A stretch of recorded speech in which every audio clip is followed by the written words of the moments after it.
Welcome to Valmont Industries 2026 Investor Day.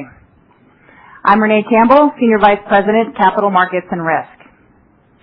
It's hard to believe that this is my fourth Valmont Investor Day. It's great to see so many familiar faces here in the room, along with on the webcast.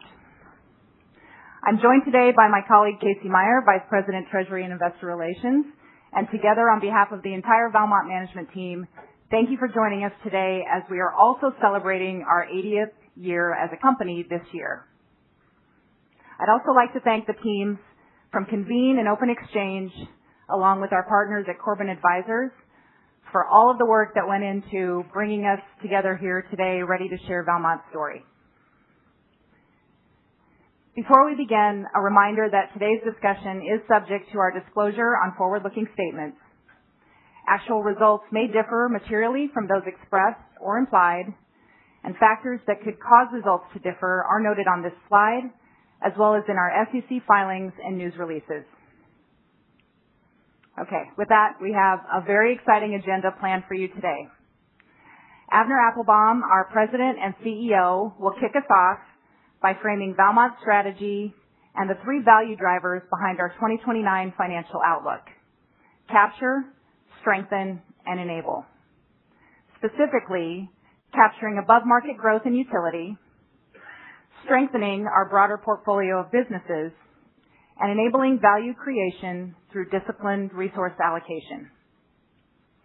You'll then hear from Chris Caldwell. Chris leads our North America infrastructure businesses, and he's going to take us deeper into North America utility and the exciting multi-year opportunity that's in front of us, being driven by grid investments, load growth, reliability, and resiliency.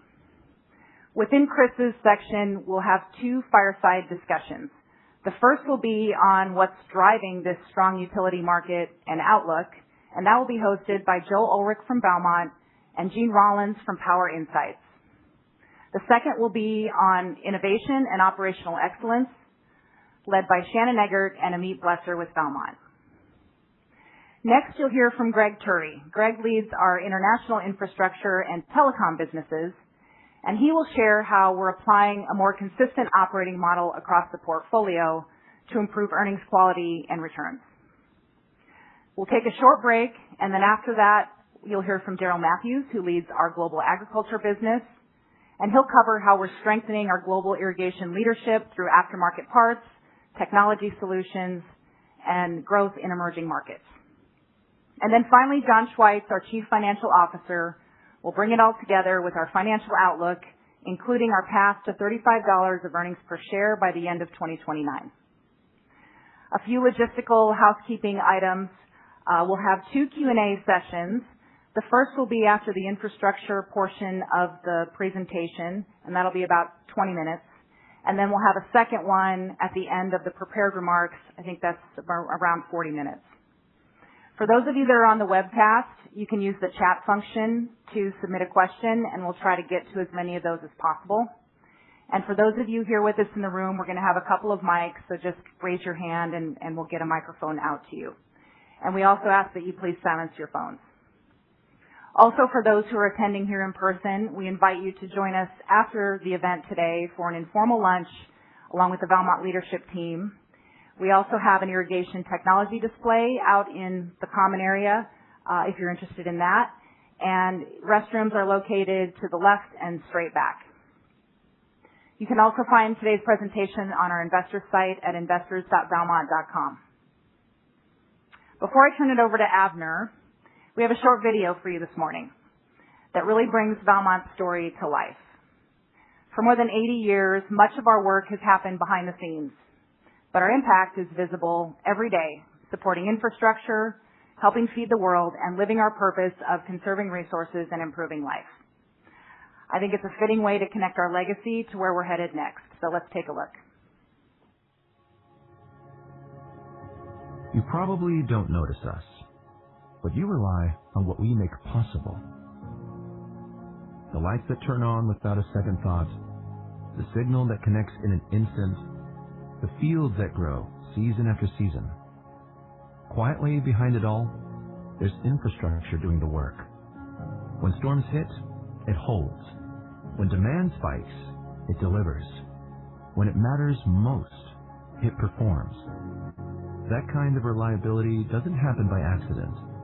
It's designed, engineered, manufactured by people who understand what's at stake.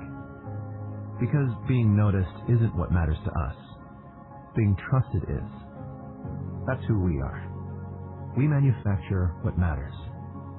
Structures that carry electricity across miles, towers that connect people, lighting that keeps roads and communities safe, coatings that stand up to weather and time, irrigation solutions that help grow more with less. Infrastructure the world depends on.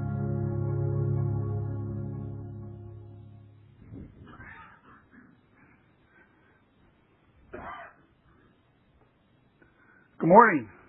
It's great to be here. It's actually exciting times to be in New York City, not only for Valmont Industries. No, there's some other reasons to be excited here, but we're excited to share our story with you. And I love starting the day with this video because it really shows the impact that Valmont has. Now at Valmont, we have two segments.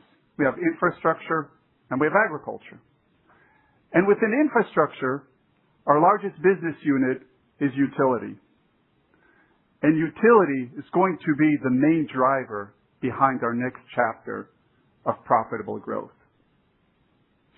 And before we go into the presentation and the details behind that, I'd like to share with you the logic and why we have confidence in that path. This is a preview of the most important growth drivers you're going to hear today.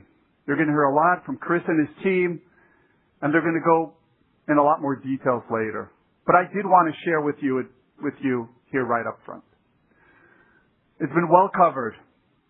The utilities are going to spend $1.4 trillion by 2030.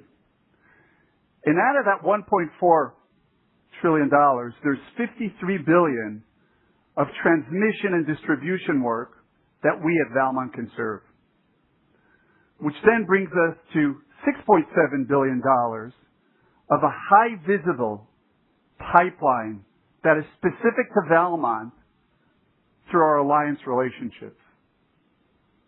And that will translate to $2.5 billion by 2029, which is $1 billion higher than we are today at $1.5 billion. You're going to hear all the details later. You're going to hear about our markets. You're going to hear about our customers, the actions we have in place, our capabilities, and how we convert this demand into profitable growth. But before we get into those details, keep that utility growth in mind. I'd like to share with you how this day fits together. So this is a financial headline for today. We expect to achieve $35 of earnings per share by 2029. That's a step up of what you heard from us in the past. It's driven by our confidence, by the continued growth in the utility market, by the actions that we have underway, and the stronger operating and financial foundation we've built. The rest of the day is going to be proof behind this path. We're going to start with the foundation, how it is more focused, how it's more efficient, and how it's positioned for growth. And then we're going to go into utility. We're going to cover our strategy, our customer visibility, the overall markets, and overall how do we execute. And then you're going to hear from Greg and Daryl about the rest of the portfolio, how it contributes more consistently and profitably over time. And then John's going to bring it all together.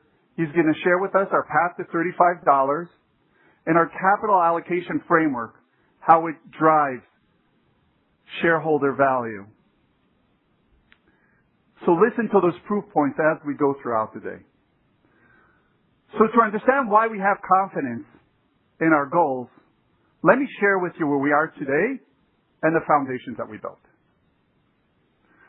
This is where we're today. We're a $4.1 billion company with leadership positions in both infrastructure and agriculture. What matters here on this slide is really the shape of the company. You can see we're primarily infrastructure. We're primarily North America. And that lines up with the growth we're seeing in the utility market. Now, within agriculture, we have a leadership position, while long term, we're bumping along the bottom.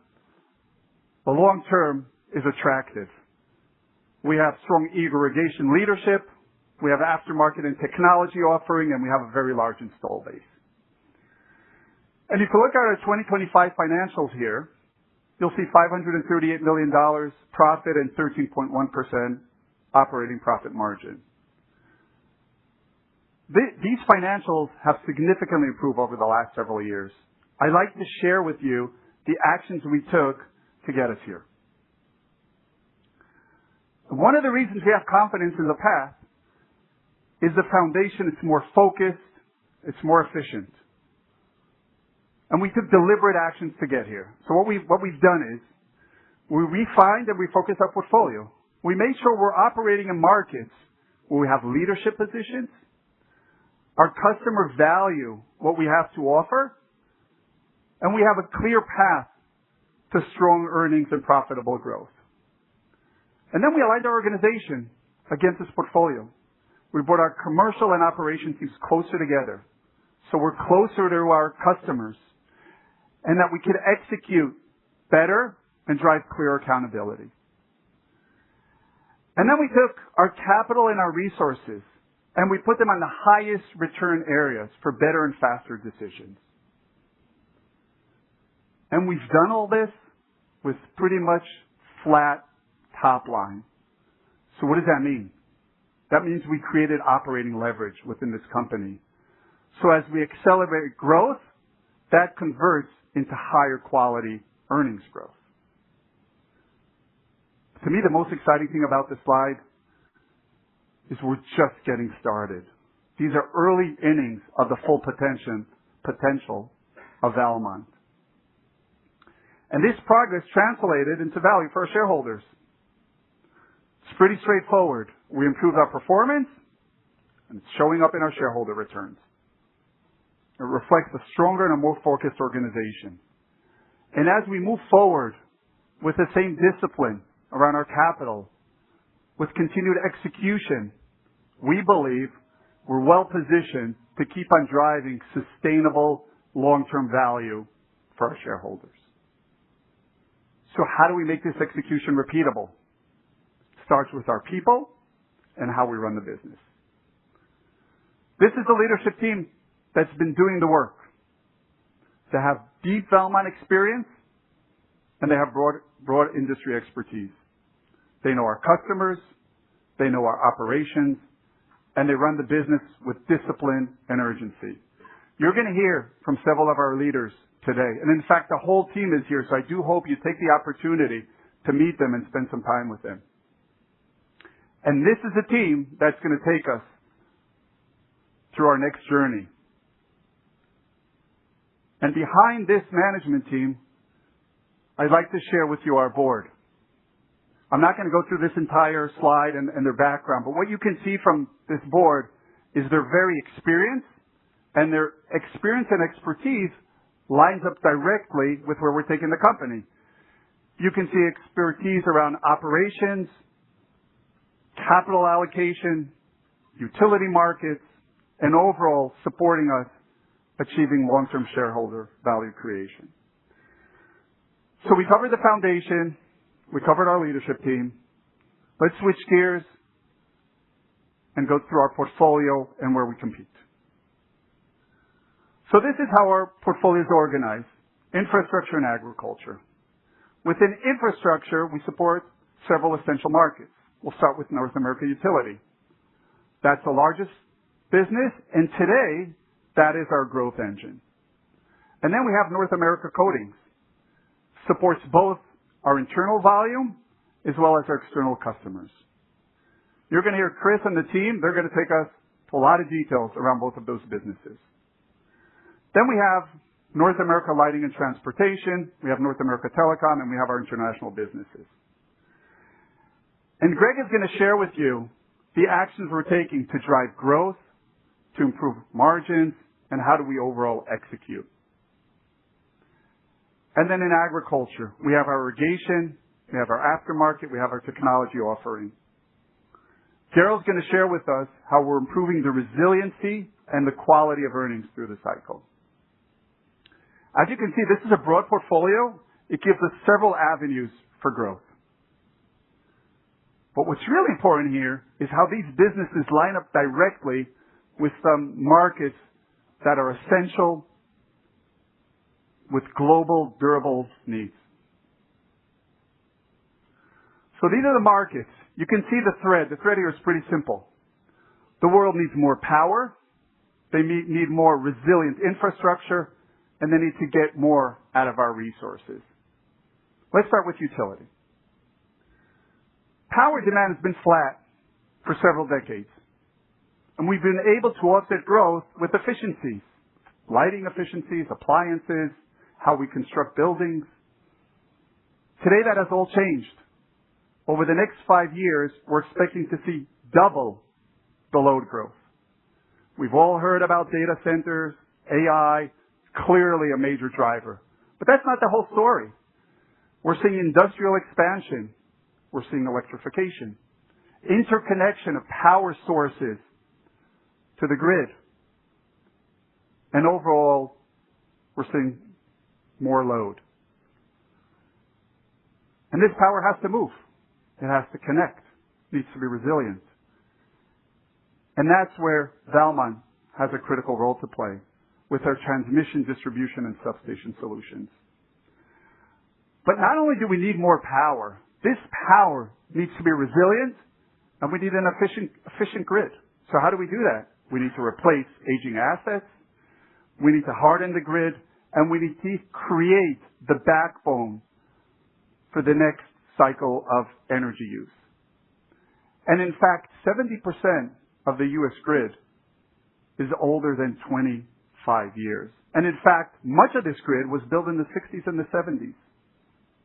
But when you look at the broader infrastructure, you can look at a lot of the products out there, if it's lighting or traffic structures or pivots in the field that are 20, 25, and 30 years old, they're nearing their end of their useful life.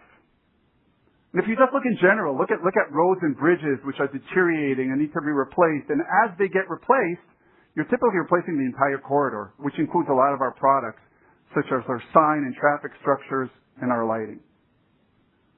And now let's talk about our farmers. Our farmers have been tasked for many, many years and decades to do more with less. That's not changing. We continue to have growth in our population. And the income levels are rising, especially in middle-income countries. And they're requiring more protein, more animal protein, which requires feed grain, which continues to put pressure on our farmers. How do they do more with their existing resources, with their land, with their water, energy, and people? And that's where our precision irrigation, our aftermarket, and technology play a critical role. So as you can see, these markets line up directly with what Valmont has to offer. But the markets themselves don't create earnings. Execution does. So what allows Valmont to convert these markets into profitable growth? And why Valmont? So it's important to understand where our customers operate. They operate in mission-critical environments. Failure is extremely expensive. And when you look at these projects, they don't start when they're manufactured. They start when they're planning and engineering all the way through manufacturing and installation. Failure across the way, delays, could affect reliability and cost our customers real money. What our customers need, they need certainty, they need reliability, and they need to make sure the job is done right. And that's why they come to Valmont, because they know they can trust Valmont. And we're not talking about one capability. We're talking about a system of integrated capabilities that have built over decades around our customer relationship, our engineering expertise, and our manufacturing skill. It's important to understand that this combination is extremely difficult to replicate. In my mind, it is unmatched by any company in the industry. Let's talk about our commercial relationships. They're long, they're deep, and they include our utility alliances, our engineering collaboration. In agriculture, we have more than 600 dealer locations, the largest in the industry. And why are these relations important? Because they give us early visibility to our customer needs, to their projects, standards, and overall changing requirements. And that allows us to provide them with solutions quickly and optimally. And then our engineers, another differentiator. Our utility engineers have been at this for more than 40 years. And these are complex situations that we're solving for. These sites are very different. Each one of them is different. Different soil, different wind conditions, different resiliency requirement, material. I could probably go on and on. But there are many, many factors that go in it. And because our engineers have been doing this for such a long time, they know how to solve for them and give our customers optimal solutions with speed and efficiency. And then our operations, where we could provide high-value manufacturing capabilities, supply chain capabilities. We can manufacture at scale, and ability to deliver large projects reliably.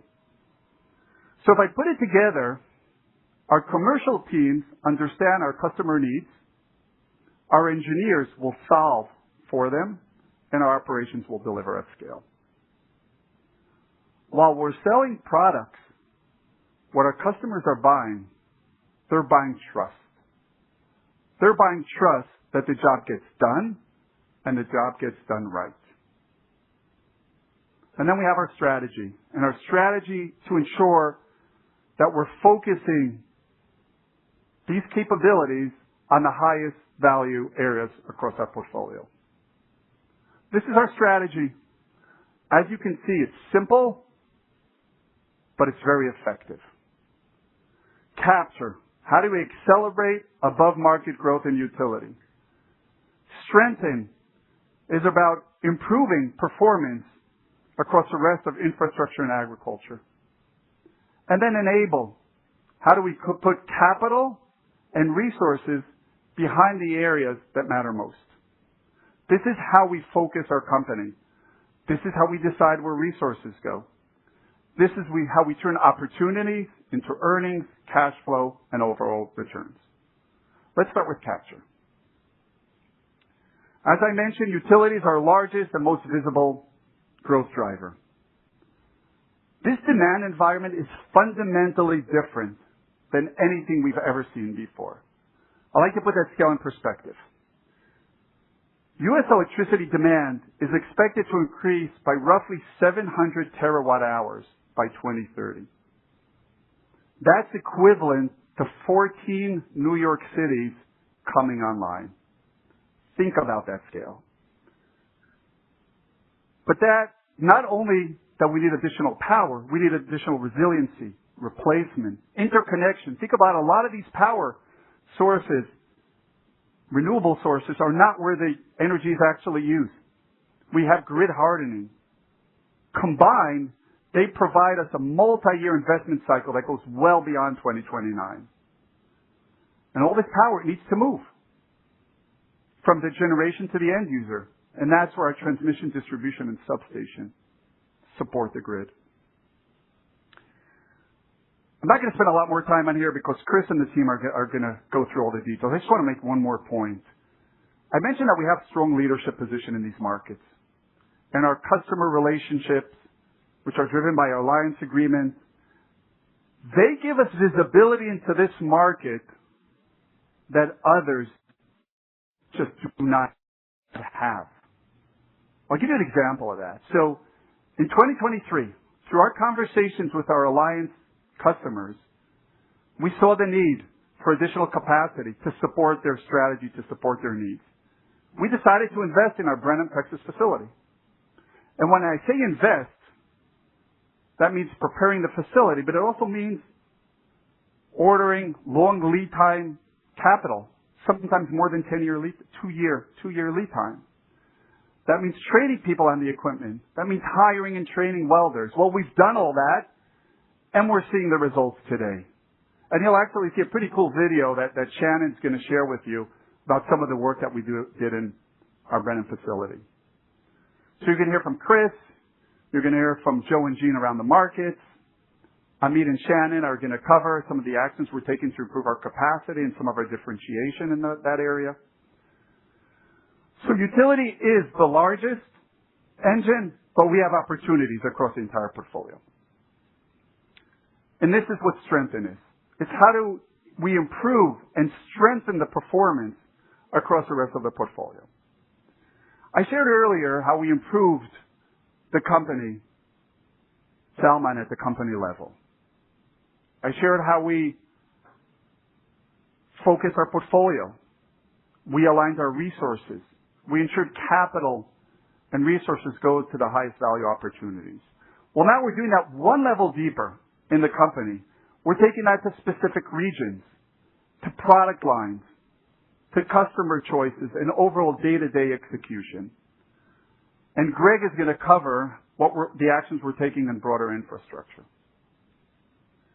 And then in agriculture, it is a cyclical market. The market's been down. There's nothing we can do about that.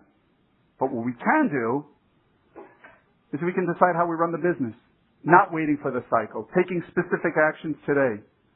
We have a large install base. We have strong offering around aftermarket and technology.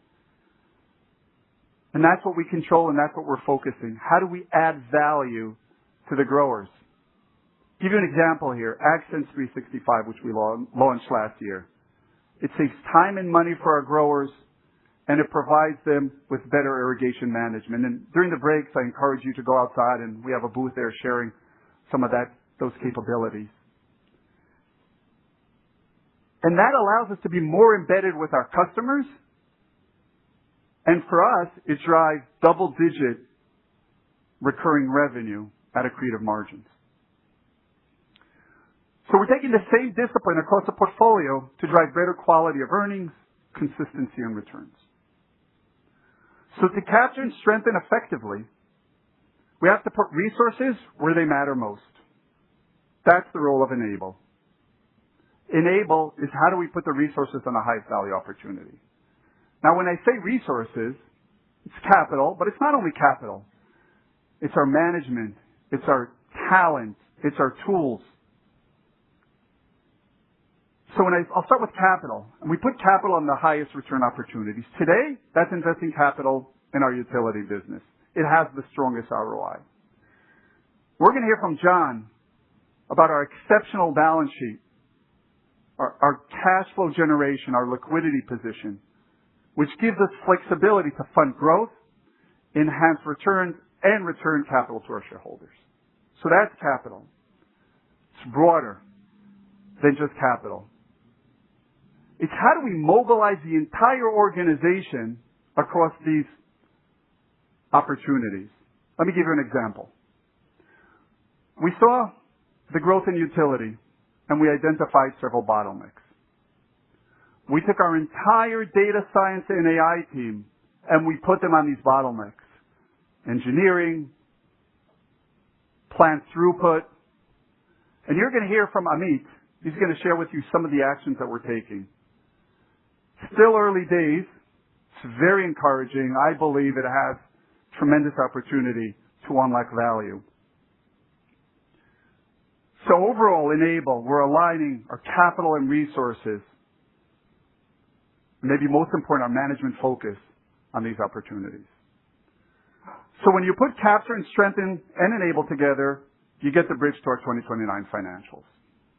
We expect to achieve $5.4 billion in sales and $35 of EPS by 2029. John's going to go into a lot of details and cover the financials, so I'm not going to do that. But I'd like to make 3 points on this slide. One, We have clear line of sight to our 2029 results. We have strong visibility to the market. We have levers in place, actions underway that are delivering results, high degree of confidence on achieving these numbers. So that's number one. Number two, there are additional opportunities not baked into this plan. Let me share with you just a few. One, there's still opportunity for additional market growth within utility, an additional opportunity for us to unlock capacity to drive additional growth within this plan. And then agriculture. Cyclical market, the market's down, it's been down for several years. It will cycle up. It always does, and we're going to hear from Daryl around that. We don't know exactly when it's going to cycle, very likely within this time horizon. We can't predict the timing. We did not include a broad ag recovery within this plan. And then I mentioned our balance sheet, which gives us opportunity, and our cash flow that we're going to generate through this period, which will give us opportunity to continue to invest in the business, continue to return capital to our shareholders, evaluate inorganic opportunities. We do not have any inorganic opportunities within this plan. So as you can see, we have additional opportunities to even make these numbers stronger. The third point I'll make here, this does not end in 2029. You're going to hear about the utility market. Joe and Gina are going to go into detail and share with you some of the market drivers in utility. You're going to see they go through 2035 and beyond that. So additional opportunity for additional growth in utility market. On top of that, you're going to hear the actions we're taking to strengthen our portfolio. And you'll see some benefits in this time horizon, but they're going to drive both growth, stronger quality of earnings beyond 2029. And these financials tie directly to our strategy and the actions in place. Let me bring this whole thing together for you. I don't think I'm exaggerating if I would say the market has experienced a historical demand cycle, something we've never seen before. The demand is just a starting point. How do we, Valmont, convert this into shareholder value? That's the system, the integrated system that we built. So we have these durable markets, we have our integrated system, and our advantages around our market leadership, our embedded customer relationships, our engineering expertise, and our manufacturing scale. I did mention this before. I'll mention it again because it's important. It's extremely difficult to replicate this system, and it's unmatched in the industry. Then we have our strategy of capture, strengthen, and enable, focus the advantages on the high priorities, and that gets us to our $35 of earnings by 2029, and positions us to continue to compound beyond that.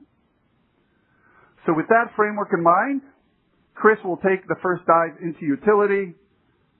And Chris, why don't you take it away? Thank you. Thank you, Avner. Good morning, everyone. All right. So, wow. Avner could not have set that up better for our discussion this morning.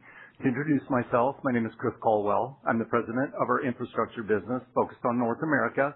Have been with the company over 15 years. During that entire time, I've been with our utility segment. So I've been with that team for many years. As Avner noted, we've got a great market in front of us. But more importantly, we have a great team. We're the market leader, and we're very well positioned to take advantage of this opportunity. Today, myself, members of our team, are going to go over an update of our utility segment, and we're going to talk to you a little bit about what our plans are and our vision is for the future, not only through 2029, but beyond that, as Avner said. We've got a runway in front of us. So we'll start this morning with just a little bit of a roadmap. What are we going to talk about today? Our goal is to leave you with an understanding of our market, our advantages, and our plans to execute on this opportunity. We're going to start off with a market overview. So this morning, our market is strong. Honestly, having been in the business for this long, I've never seen anything like it. Working with our customers, we get all of the confidence level that we see in this market running. It will go beyond 2029. Multiple drivers have converged, and as these have come together, it gives us a very durable outlook for the coming years. Next, we'll talk about our advantages. We'll outperform in this growing market through our capabilities Through our deep customer integration, as Avner talked about, and through proven execution. We've been doing this a long time, working with the same customers for years, demonstrating what we can actually do. Our advantages go beyond just capacity. And as Avner said, we have a deep moat around us, if you will. Trust, confidence, and execution is critically important in the utility segment. That is what our customers need. Reliability of electricity is a must. It's not a given. We have proven to our customers that we can support this type of need through our decades of performance, through our engineering excellence, and through our manufacturing capabilities. Given that, we'll then move on to our execution plans. A strong market doesn't mean that we're going to win. We have to execute upon this. So this is our focus. It runs all the way down through our business. We are very committed and confident in our ability to execute on this opportunity. So today, we're going to talk about how we convert this opportunity into earnings per share as we look forward. For context, today, we're going to cover two of our business segments, utility and our coating segment as well, somewhat as a peripheral. The reason why we put these together is they're both experiencing the same types of market drivers, and we see both of these businesses growing as we look forward. For our utility segment, last year, approximately $1.5 billion. And over the past decade, our utility business has demonstrated that we can outgrow the market growth that's there. We have overperformed in this market. From a coatings perspective, a smaller business, $236 million, this is coming from custom external work. This does not include any of the significant support that they give utility internally. In this business, this has typically not been a growth business. It's been more GDP-driven business. We changed our strategy about 2 years ago and are now seeing the results of that strategic adjustment. We've now aligned that business to support the utility segment, not the internal business, but the external. We now have a lot of volume coming in from data centers and from these same growth drivers that we're experiencing in the utility business. So combined, these businesses represent about $1.7 billion of base load, and this base is very well positioned to grow significantly in the future. So this morning, let's start with the market overview. Just as context for everyone, our products sit in the center of the utility ecosystem. Fundamentally, our products are the backbone of the grid. Generation needs to be connected, and end customers need reliable electricity. Our products fit right in between that. We're generation source agnostic, so regardless of the type of generation, whether it be renewable energy, such as solar or wind, whether it be nuclear, whether it be coal, whatever it is, it has to be connected, and we plug in. In addition, we're the market leader in each of our product segments. In our transmission, substation, distribution, and coatings businesses, we are the leader. We're very well positioned. In our transmission and substation businesses, we have significant share in that business. In our distribution business, that's primarily a wood market. And so there's a tremendous amount of upgrades that are needed, whether it be hardening from storms or whatever. So that not only represents the drivers we're feeling, but it's a market that we can penetrate. Because they're hardening that grid, we're very well positioned, and we are the market leader in the hardened solutions as we penetrate into that market. So next, let's talk about our market drivers. Avner talked about this, and so we'll go a little bit deeper here. We have multiple market drivers that are impacting our business today. First, we'll start with load growth. The world needs power. There is no doubt about that. And the power consumption is increasing. After decades of efficiency-driven decline, that is reversed. And now we're seeing this power needing to be coming online. Of course, data centers are driving a tremendous amount of power need, but it's also other things. We're also having onshoring of manufacturing, general industrialization, the electrification, even with the political environment of EVs coming and going, electricity is needed. That's not going to reverse. As such, our grid was put in place decades ago, back into the 1960s, and as Avner said, 70% of it greater than 25 years ago. That grid wasn't set up to support the types of loads that are now going through it. So there's a tremendous amount of upgrades that are needed in this marketplace. In addition, reliability is critical. And weather events, as you're all aware, the storms are getting bigger over the decades. They're getting of greater magnitude. And hurricanes, wildfires, etc., create the need for a hardened grid. We have replaced infrastructure, for example, in New Orleans, where it's not the city of New Orleans power out. They needed a solution. Valmont is the company that they go to and turn to for that type of work because it's critically important. They need the confidence that electricity is going to get turned back on. In addition, wildfires. We are hardening and replacing the West Coast. Everybody's aware of West Coast fires. The reality is, since the beginning of this year, fun fact and figure, 33,000 wildfires have occurred since January 1st of this year across North America. That's not in California. That's not on the West Coast. That's everywhere. Canada, the Midwest, everywhere. These drivers are real, they're significant, and they're not going away. And so as we look at this results in a huge capital outlay, as Abner talked about. $1.4 trillion is earmarked to be spent just over the next 5 years. Of importance, this number isn't declining, it's growing. From the previous 5-year plan, it's up 21%. So previous to this, it was less, and they've taken it up to the $1.4 trillion. Every year when they turn this over, it just keeps marching its way up. A massive need sitting out in front of us. Of note, nearly half of this CapEx is specifically targeted to transmission and distribution products, exactly where we play. It's rising exactly where Valmont has the strength, the scale, the expertise, the customer relationships. It's right in our wheelhouse. We are now seeing this directly translate to Valmont. Our backlog is at the highest level in history. As importantly, we track many key performance indicators, as you're all aware. We track our requests for quotation that are coming in.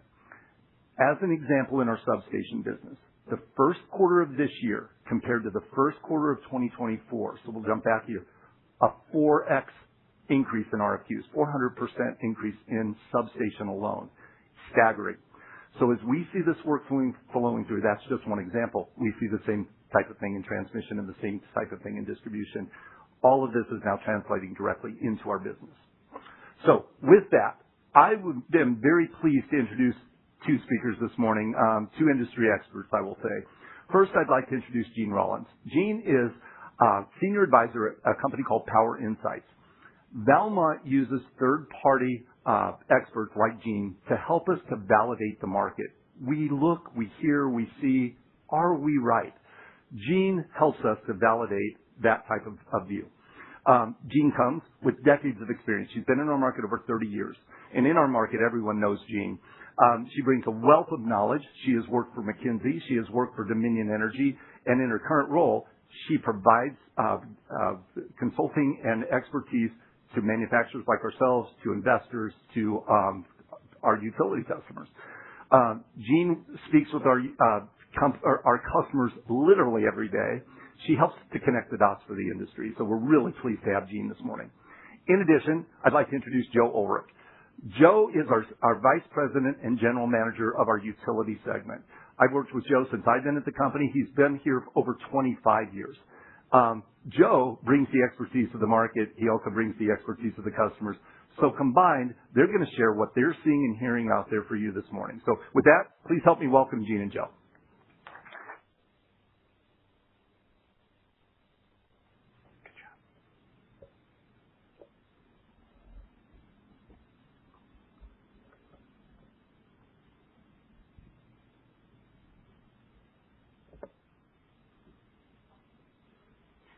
Chris, thanks for the introduction. Good morning, everybody. Jean, thanks again for spending some time with us here. Thank you. So Chris and Abner talked about it, $1.4 trillion in utility CapEx to be deployed over the next 5 years. What's driving that? First of all, there's the platitudes we're all hearing really underestimate the scale of what we're looking at as an industry.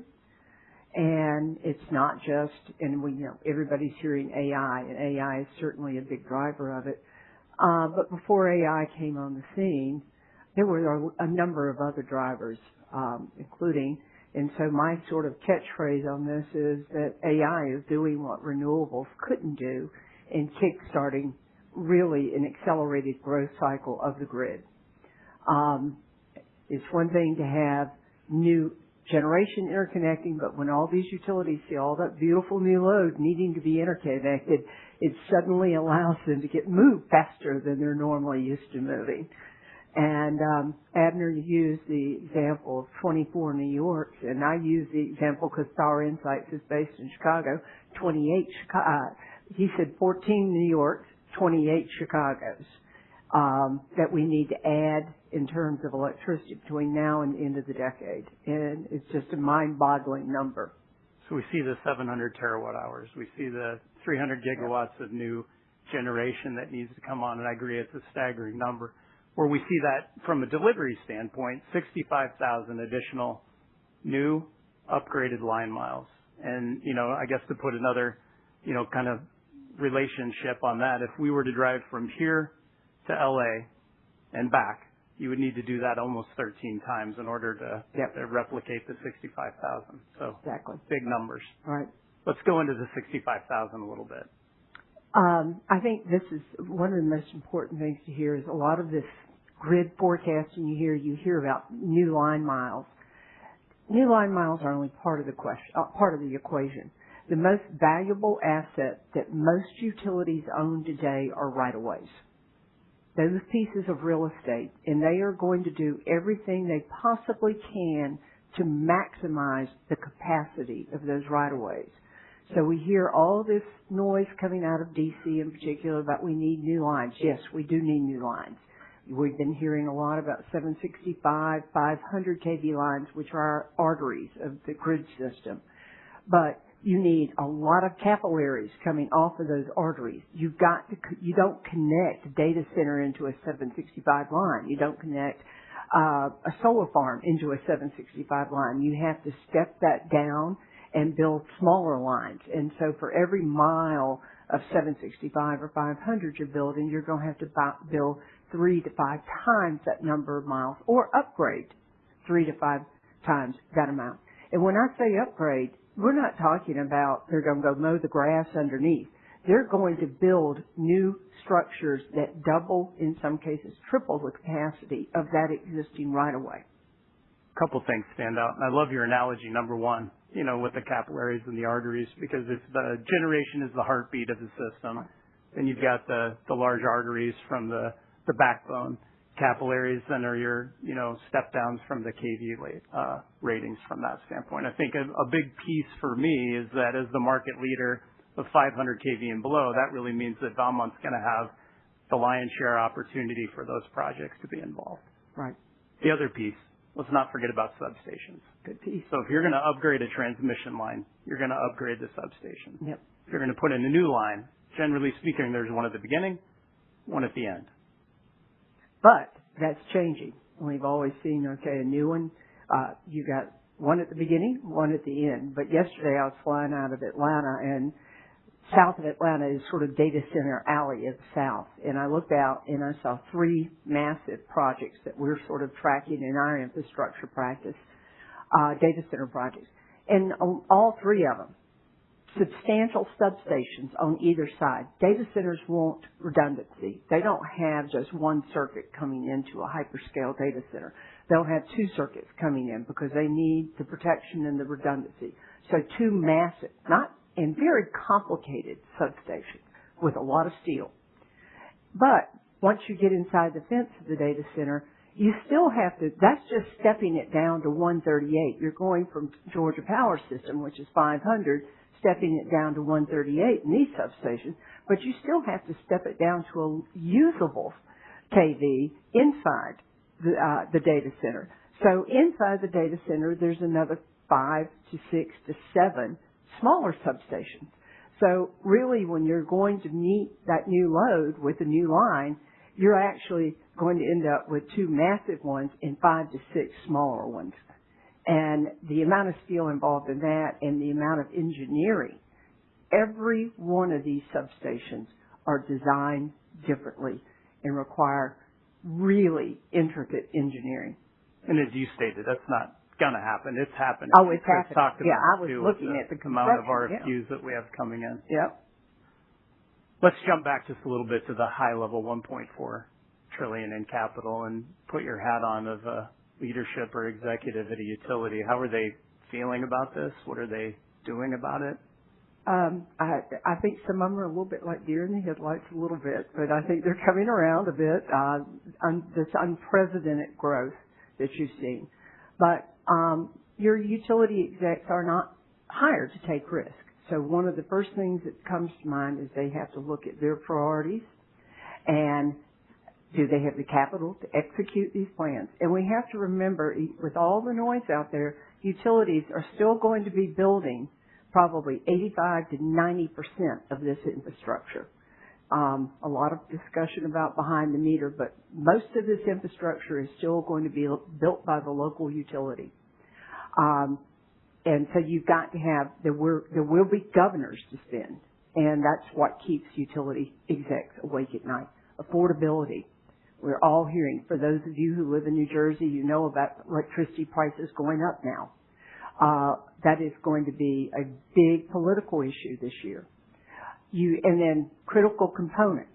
It's still 3 to 5 years to get a transformer, a big transformer.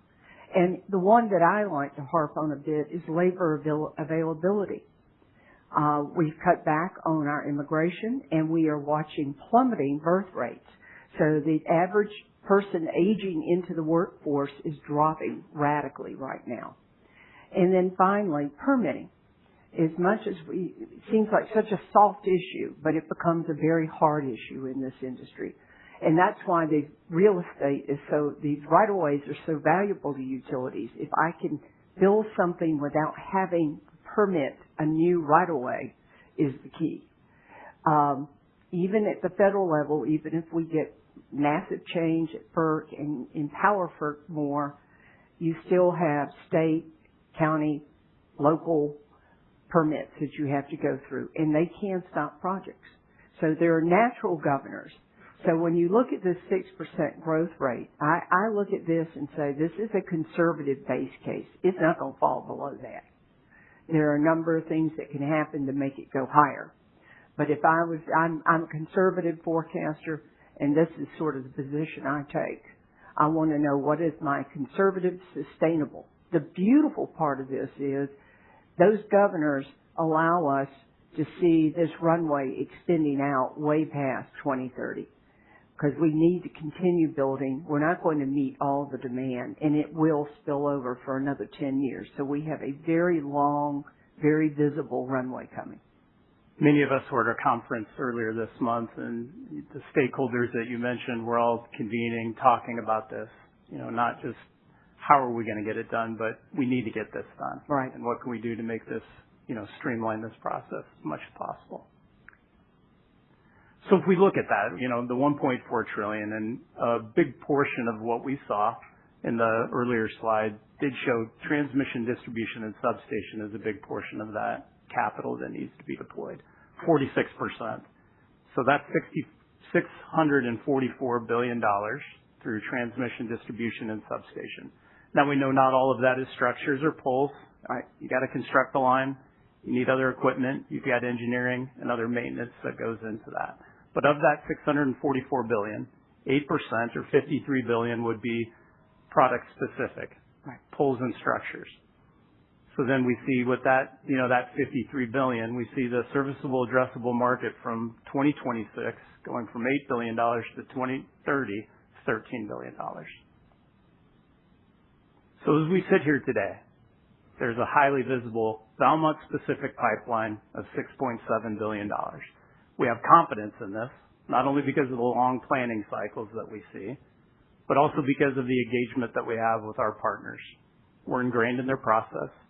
And with our alliance partnerships, we understand what is going to happen and when. We're helping them execute on the engineering early in the process and also helping them navigate through all of these steps that it takes. So with that, we understand the how, when, and what type of capital will be deployed. So that gives us that confidence in the line of sight to that 6.7. Well, I think the alliance partnership, and that's something with the young folks in my office that I sort of harp on a bit, is never underestimate the value of these relationships when we're looking at market share of different investments. How good is this company's relationship with its customers? as a utility exec and having sat in that chair for a while, the one thing I need to know is that my vendor is going to deliver when they say they're going to deliver, and that they're going to deliver a well-engineered, well-manufactured product. As we are looking at the further growth of data centers in particular, they've brought different contracting terms to the industry. We're starting to see more contracts now, both from on the load side and on the generation side, where if the utility does not have that interconnection ready, there are significant penalties. I've seen contracts where there have been actually penalties per second that an interconnection is late being brought online. And they are very large in scale. So there's an added headache that now utility executives are facing, that they are no longer controlling the total value chain, that they have to meet these deadlines on time. And having reliable partners with deep background, deep histories that you know can deliver is incredibly important. There's much at stake. There's a lot on the line. A lot of money at stake. So as we wrap this up, we talked about this. So 2 times the need for power. And then as that culminates to we need more generation, 300 more gigawatts that needs to come on, that 65,000 new and upgraded line miles, that goes into that 1.4 trillion that we see in utility capex over the next 5 years. So that's 10% growth opportunity for us in a $53 billion serviceable addressable market. All right. Gene, thanks so much. Thank you. Always great talking with you. Great. Thanks for having me. Outstanding. Thank you. Got it. Thanks, Joe. All right. Thanks, Joe and Gene. That was great. So to recap, clearly the market is strong. Demand is growing. The market drivers are not going away. Reliable electricity is needed. We're well positioned to take advantage of this. So let's talk about our advantages. First of all, our advantages are not easy to replicate. It takes time. It takes a lot of time. More importantly than the physical capacity and the amount of time it takes for that, it's those relationships. And it's that proven resume of work over the decades that cannot be replicated quickly. For us, we see this advantage being more than just that physical capacity. It's our entire system. Trust is at the center of what's important to our customers. Customers trust us to execute reliably on these critically important projects, as Gene and Joe talked about. We earn this trust through our people, through our processes, through our demonstrated performance. I'll start with customer relationships. How do we build that trust? It's our people to start with. From a customer relationship standpoint, we have a very tenured sales team and product leadership team that has been in our business for years, very stable. They know our customers. They literally walking rights in the hallways of our customers. We talk to them daily. They provide us with insight as to what their challenges are, what their projects are, how the movement of those projects are. We have a direct line of sight for what's happening. Strong advantage over our competition. From an engineering standpoint, decades of experience in our engineering team. As importantly as the procurement relationship is with our customers, the engineering relationship is even more important. In our business, the engineers are the ones that make the decisions because they have to have an engineered solution that is reliable. And so the procurement team often defers to what the engineers need. Our engineers know our customers' engineers. They've known them for years. We're embedded with those customers. We collaborate with those engineers. We collaborate with those engineers daily. In many cases, we're a custom engineered product. We have designed millions of designs over the years. These designs, we help to develop our customer standards. Every customer has a different standard that they require. We've helped them to not only develop them, we now hold the designs for those. And so as we go forward, we reach in, we'll pull out pre-existing designs. The customers already know they work. They already have the confidence in that. So that is a huge advantage for us from an engineering perspective.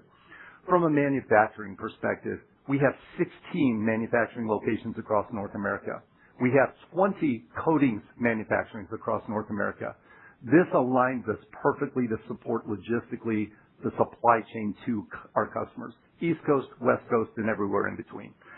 So it does help from a freight standpoint, from a cost advantage standpoint, from a speed standpoint. These facilities have been built over years, and so we've learned over that time how do you balance very large, complex structures with small structures and everything in between so that we optimize those facilities. Things flow through in a balanced plan, if you will. We're able to do the hard things. That's why our customers use us. They come to us because of the difficult, challenging things that no one else can do.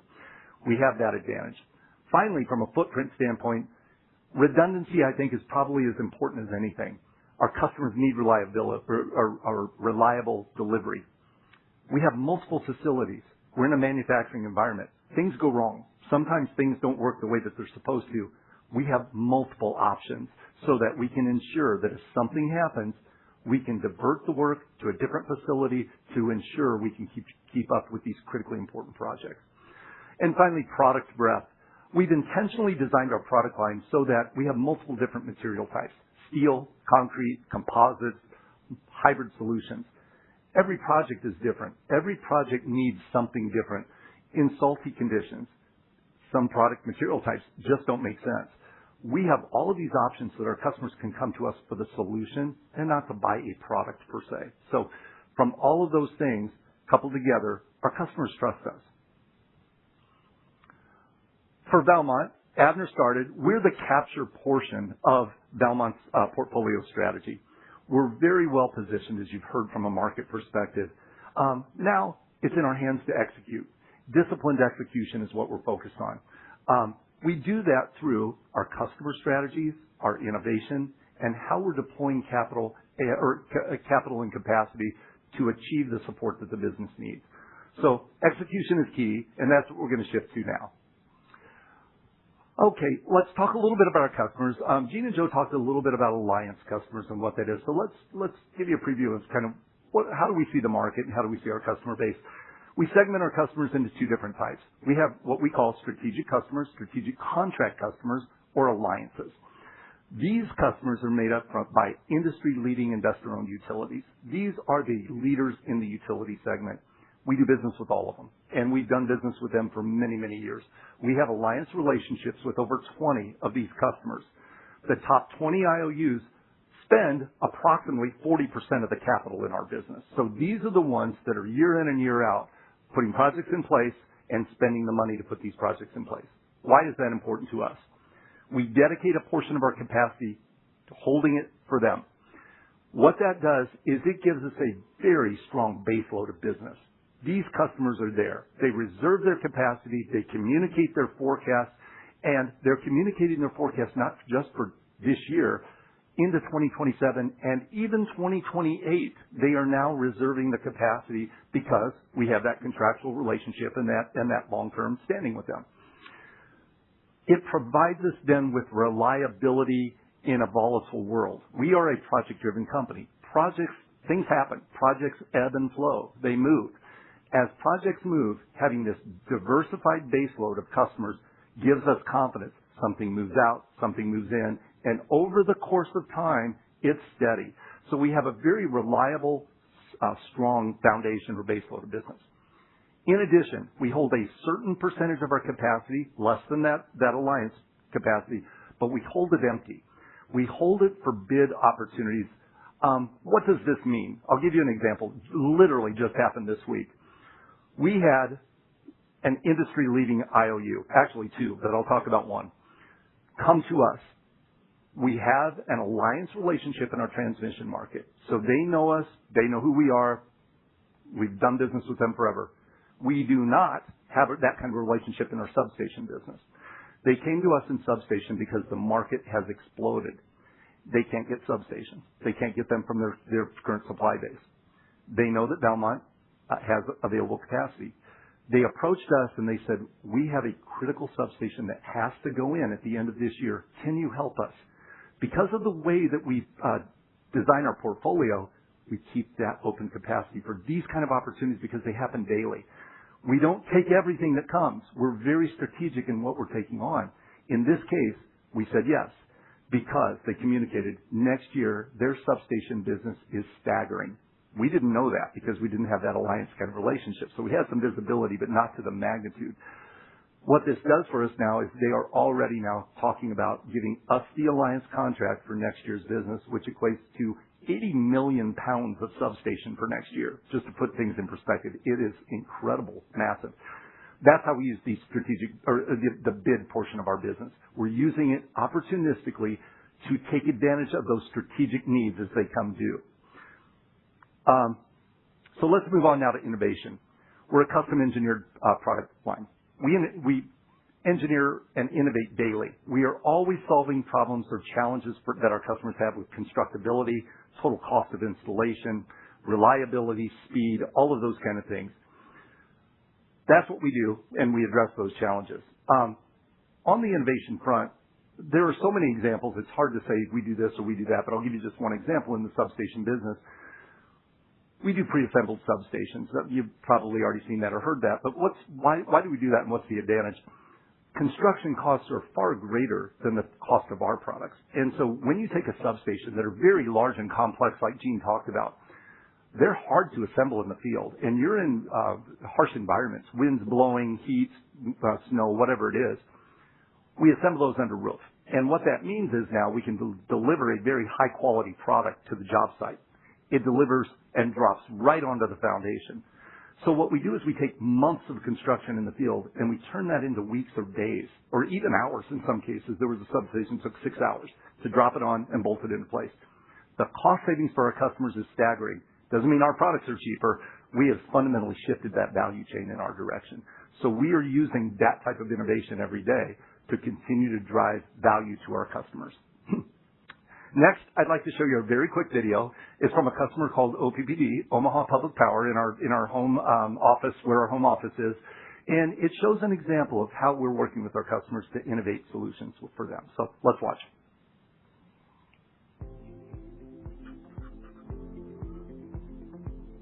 When challenges span farther than the eye can see, the right partner doesn't just deliver a product, they provide a solution. When Omaha Public Power District needed a high-voltage transmission line to cross the Platte River, the stakes were high. Environmental conditions, span length, structural integrity, every detail mattered. It seems like every transmission project has its own unique challenges that are a little bit different on every single project. In particular, the Cass to Sarpy, we had to get through a very constricted corridor by the city of Louisville as the transmission line itself crosses the Platte River. Any kind of river crossing is going to be complex, from environmental requirements to limited access and ability to be able to cross in certain spots. That's where Valmont stepped in. Leveraging the strength and flexibility of the Puramax structure, Valmont engineered a custom solution designed specifically for OPPD's needs. Well, for the river crossing alone, we had to use around 800,000 pounds of the steel for just 2 structures.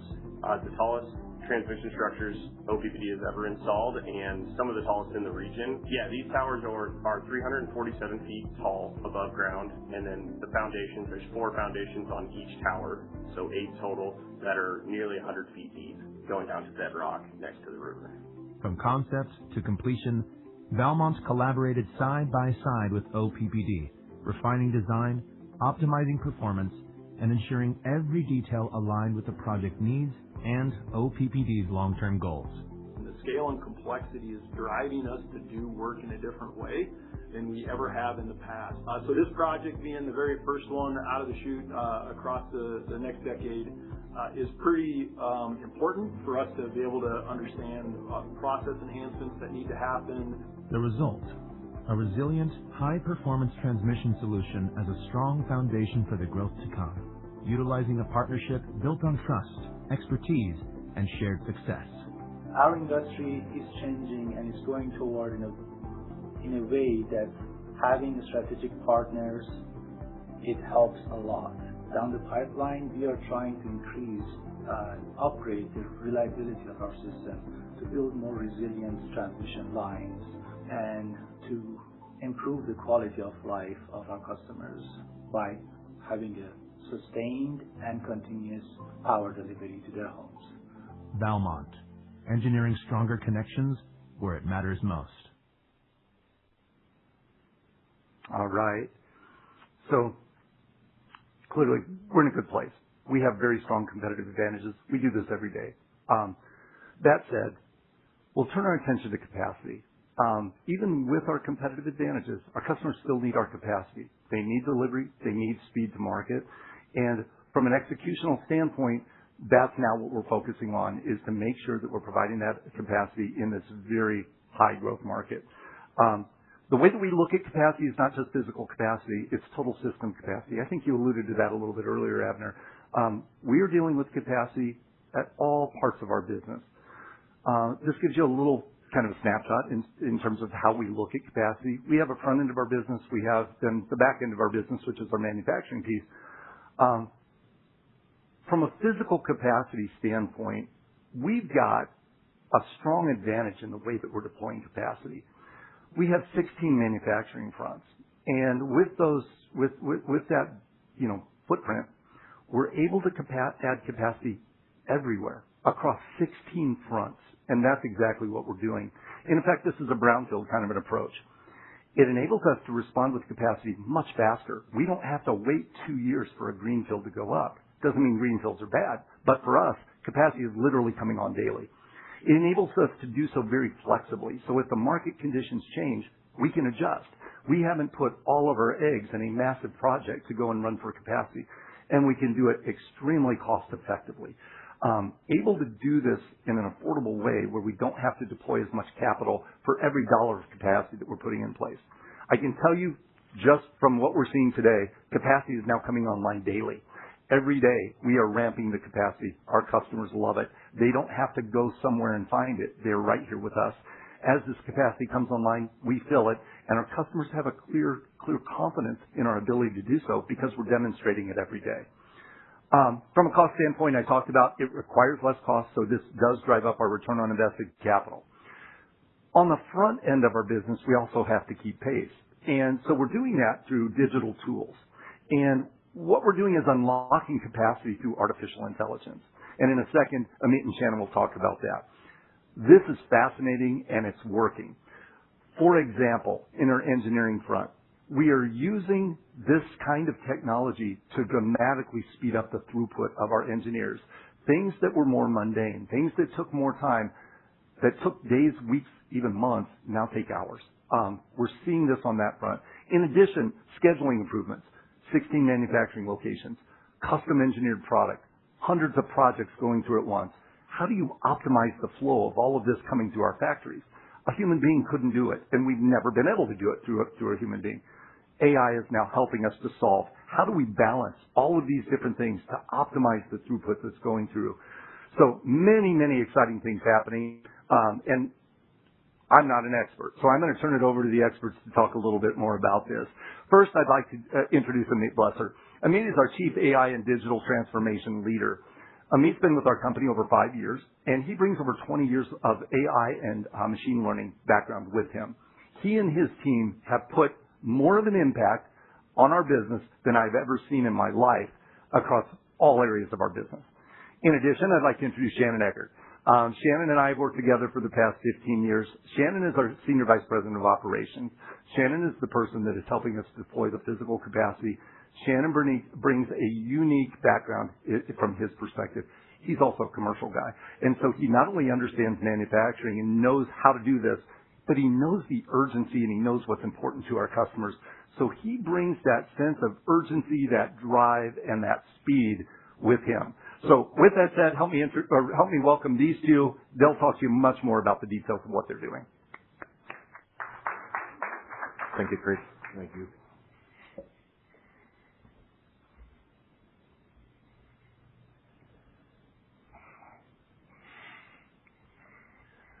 All right. Thank you, Chris. Good morning. Again, my name is Shannon Eggert, and I have the opportunity to lead the North America Infrastructure Operations team. We've talked a lot about this market and how exciting it is, and one of the key factors of our success is going to be this incredibly strong system that we have built. This will enable our capacity increases and allow us to take advantage of this market growth. This system was strengthened recently by an idea from Avner on creating a growth task force, and he asked me to lead this task force about 1.5 years ago. we really started to look at ourselves and challenge some of the things that we were looking at in our processes and put some meaningful improvements in this. We understood there are goals around capturing this market. They could be done much more efficiently if we use some new tools and technologies, and this is the beginning of where the AI team and those processes could really help us. Amit, why don't you talk a little bit about how you and your team came in and really helped us in the operations function? Sure. Thank you, Shannon, and good morning, everyone. Before answering, I would like to recognize Avner and the leadership team for early believing in our AI journey. And I'm saying that because it's not trivial for 80 years old industrial company to invest internally in an AI organization, and taking that decision a year and a half ago, so it's not trivial, so thank you. Going back to your question, Shannon, I think that pretty early in the journey we understood that AI can become a core operational capability that can help us to unlock hidden capacity across our footprint. We also realized that optimizing one function will just move the bottleneck from one place to another, so we need to optimize the entire system. So that means increasing throughput with our master scheduling, helping our engineers to be more productive, optimizing our supply chain. But maybe most importantly, we believe those capabilities can help us grow faster and be more productive than any industrial traditional model would typically allow. Great. Thank you, Amit. Let's look at our footprint real quick. We've talked a lot about this, but here's an image that shows actually where our factories are. And as stated before, today we have 16 manufacturing facilities that support our utility business. Each one of these facilities offers a great chance to increase our capacity overall. In addition, we have multiple coatings facilities that support these utility businesses. In a few minutes, I'll talk about some examples of where we have added capacity and how this impacts our growth. But I want you guys to understand that utility demand does not come in predictable shapes and sizes or even geographies, right? These are very different projects, custom engineered. We'll talk more about that. But the other advantage of our footprint is that we have interconnected them with a system. We talked a little bit about the system. I'll go into that a little bit more. But as we look at these areas, we can better manage the utilization of our factories and supply these complex structures and projects by looking at utilization and moving things around so that we don't overtax certain areas of our businesses. Essentially what we're doing is we are making the complexity of these projects an advantage instead of a detriment to our footprint. Yeah, as Shannon mentioned, our footprint is extensive. And traditionally in industrial manufacturing, growth comes from more labor, more machines, more facilities. But we believe that with AI, we can change the equation. Actually, we're starting to change the equation. So Shannon, let's share with them a little bit about how we're building the system to catch this growth. Absolutely. Again, reminder, utility structures are not widgets. These are highly engineered structures, complex projects, all having different engineering requirements, different material requirements, a whole gamut of things that can challenge any normal organization. And that's why we've invested in this entire system. As you can see here, the processes and the execution of each one of these ties to each other. I'm not going to really go into the first three buckets on this because although we do have a strong system, Amit and his team have really invested a lot of time in furthering the execution and our process efficiencies in this first three. But I would like to mention a couple of key things that make us special in this market. So first I want to talk about our workforce. Regardless of how much we use digital tools and process improvements, we are going to need additional skilled labor to produce these products. I'm talking about welders. You cannot build utility structures without a great team of welding professionals. So in our footprint, what we've done is we have developed relationships in each one of the regions next to our factories with local technical colleges, high schools, and even middle schools in some cases, where we are drumming up excitement for people to enter into the trades. In addition, we have built specific weld schools, Valmont weld schools, with standardized curriculum, certifications. Basically, we can build welders to staff up our factories and produce the complex projects that we have to. The other place I'd like to talk about, because this is specific to Valmont, is in our advanced manufacturing technology team. Okay, at Valmont, for years, we've been collecting the most experienced fabricators and manufacturing engineers that have ever worked for Valmont. We put them all in one group, and we call them the machine builders, because that's what they do. They build machines to build our products. These are proprietary, custom equipment that fit directly into our factories that build our product better than off-the-shelf equipment you can have. Anybody can go buy a laser, but if you can't have the equipment that builds utility structures specifically tied to that laser, you're going to be behind, right? So one of the things that I would like to also mention in this entire system and the work that Amit is doing is one of our core beliefs, and that's really what we rely on to make this system in our factories that much better, and that is our continuous improvement mentality. Amit, could you talk a little bit about the first three areas of this and how your team has really helped us take this to the next level? Yeah, sure. So the first area I would like to cover is master scheduling. Historically, master scheduling was heavily reliant on fixed planning logic and human experience. And our team does an excellent job in that today. But with AI, we can optimize production at a level of granularity that was not possible before. We're moving from static planning logic to a dynamic machine level optimization. Our system can evaluate millions of scheduling combinations in real time, taking into account machine constraints, labor availability, customer prioritizations, enabling us a level of optimization that simply was not practical before.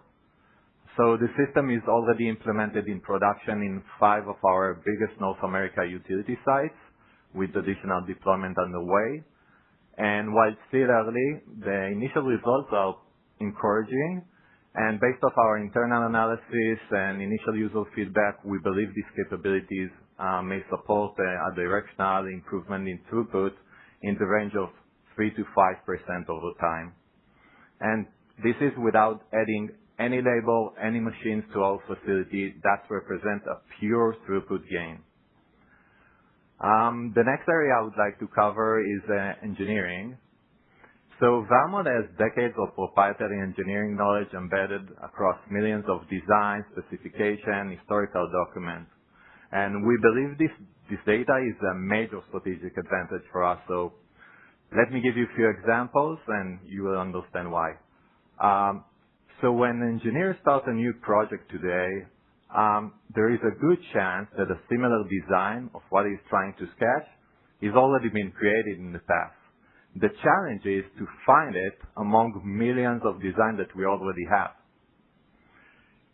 In many cases, engineers were unable to locate those designs and start from scratch. So now we have a system. They can take a screenshot of the design, input that in our system.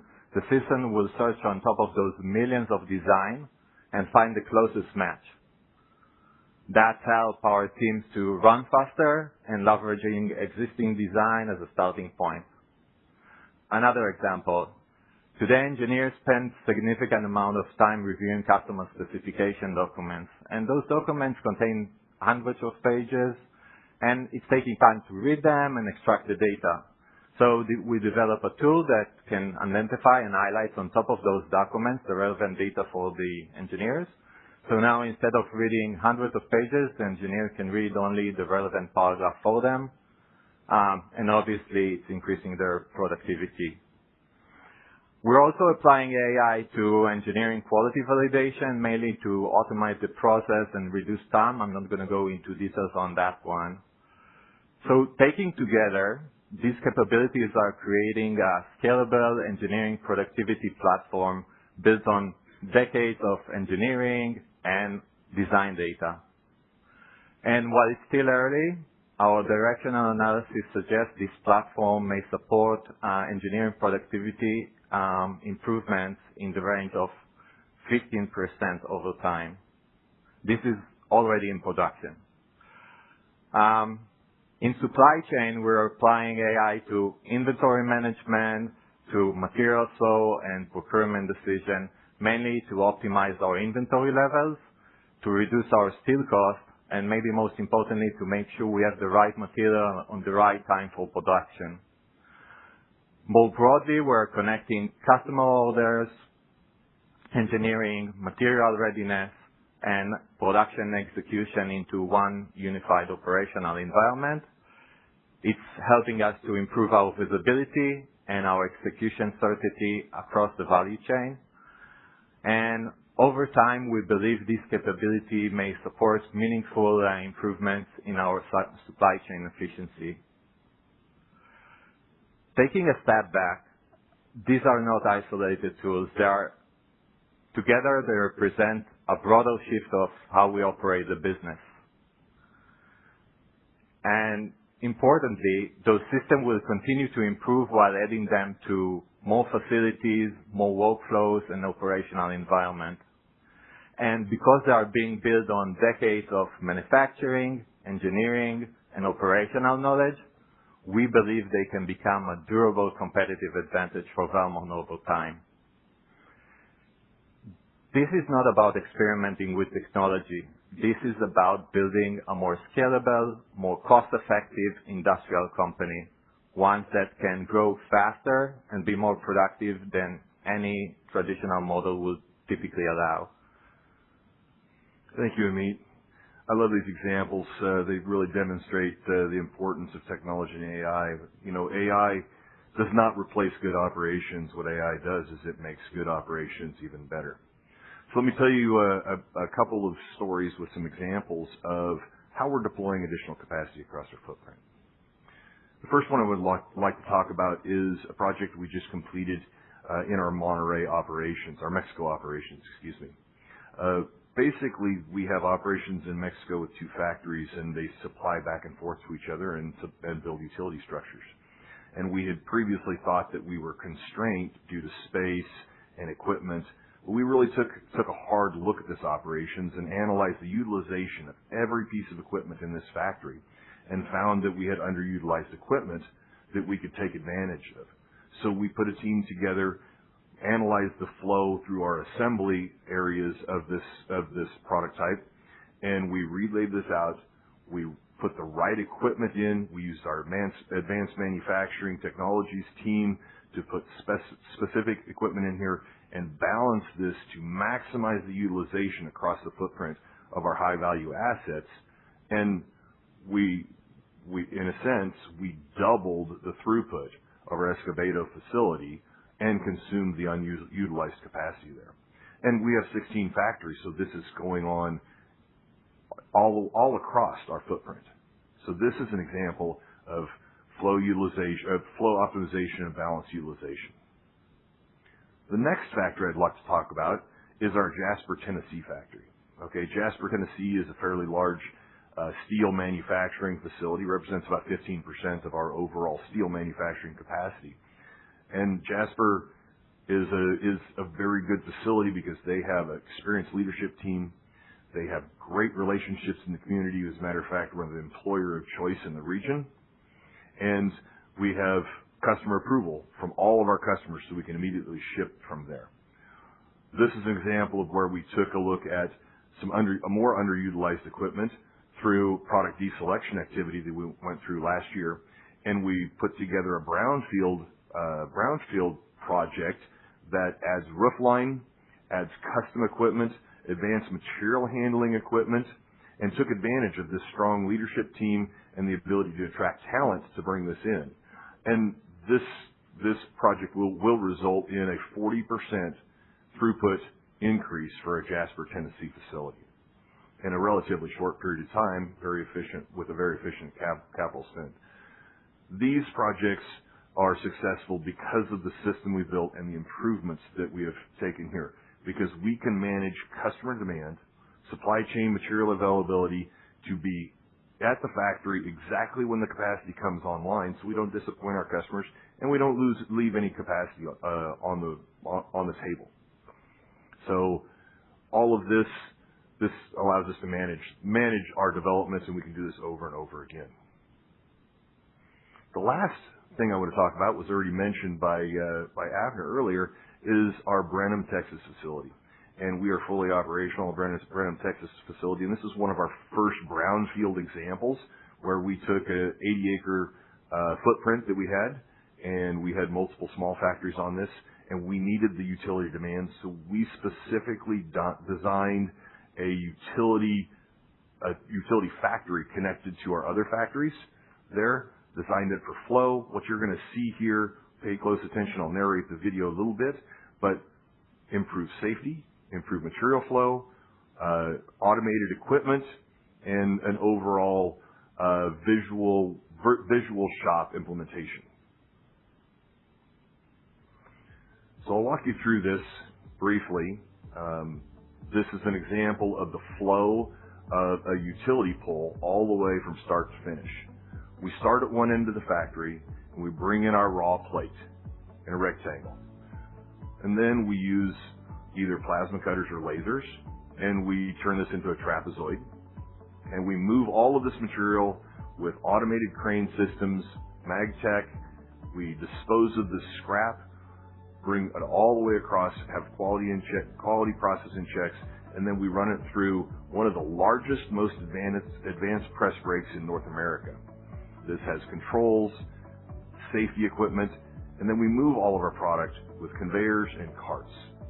And here is the first time you'll see an operator interact with the structure. And they're just putting the lock bolts in so we can do the long seam welds. Again, you'll see through this factory, start to finish, we have open bays, we have conveyor systems, the product flows in one end, out the other end, working not to backtrack, working not to have rework, not to waste any operations. We have automated equipment with visual factory floors so we can have people looking at screens that monitor things going on with our product through the manufacturing process. We have more equipment, hands-free, so we're not physically drilling, we're not physically attaching the products, and a great layout that allows us to use AGVs, all in the mind of keeping our operators safe, productive, and efficient. This is a great example of what we do at Valmont every day. And with that, thank you for your time. Chris, please take it away. Great job, guys. Thanks, Amit. Great job. Okay, so here we'll wrap it up fairly quickly. First of all, what I would like to say is you can feel how we're running fast. We've got a lot of things happening on multiple fronts. That's a huge advantage. What I do want to make sure you understand is it is a very coordinated and intentional plan. We're very much aligned with the front end of the business, what the demand profile is, and we're watching competitive capacity closely so that as we're adding this capacity aggressively, we are also doing so open-eyed so that we know what we're doing. We are the market leaders, and we want to make sure that our customers have us available for the capacity. And so we intend to be that market leader and to put this capacity in place, but we're doing so understanding what the bigger picture is. All right. So with that said, we'll finish up with our path to value creation. You've gotten from Shannon and Amit that we have the scale, we have the footprint, we have the plan to be able to execute on this opportunity. We're not only putting in place the AI, it's not theoretical. We're actually doing it, and that's only going to increase as we move forward. So as we turn forward, let's talk a little bit about what do we intend to do. First of all, we intend to grow our business by over $1 billion over the next couple of years. We intend to provide $10 of earnings per share in support of Valmont's target of $35 per share. The way that we're going to do this is on multiple fronts. Volume is a piece of this equation and a big part of what we have modeled in, but there are other things that are happening. We have a very strong demand profile, a disciplined selection of customers and mix so that we can manage the mix profitably and smartly, an active focus on improving our value proposition constantly so that we can continue to be a price leader in our industry, and a highly visible project pipeline specific to Valmont, and that's important. The $6.7 billion that Gene and Joe talked about earlier, that's Valmont. That is our customers telling us, this is you, Valmont. So we have this pipeline in front of us. Number two, unlocking that capacity. Putting the capacity in place and leveraging the capacity. We're doing it smartly. We're doing it in areas that already have leadership, that already have the cost structure in place so that we can leverage that, and that leverage drops to the bottom line. And then finally, converting all of these things with that high return capacity, utilizing less capital to put the capacity into place. So we have a good plan. We feel very confident with the plan. And what I would like to leave you with then is you feeling that same confidence that we have. We're a rather conservative business. We don't make commitments that we can't live up to, and our intention is to live up to this commitment. North America Utility and Coatings will be a major growth component of our business looking out into the future. Our market opportunity is large, and it's durable. As Gene talked about, we have certain governors in the business that slow it down. That only means this volume extends further. We have a runway in front of us. Valmont has strong customer relationships. We have a long history of trust, performance, meaningful innovation, the differentiated capabilities and the manufacturing capabilities that we need. We are very well positioned with our customers that we've known for years. We have a clear path to the 2029 outlook to grow the business $1 billion and to help Valmont to achieve their $35 per share. So with that, that'll conclude our part of the discussion this morning. I thank all of you for joining us and look forward to having more conversations with you later on in the day. Thank you.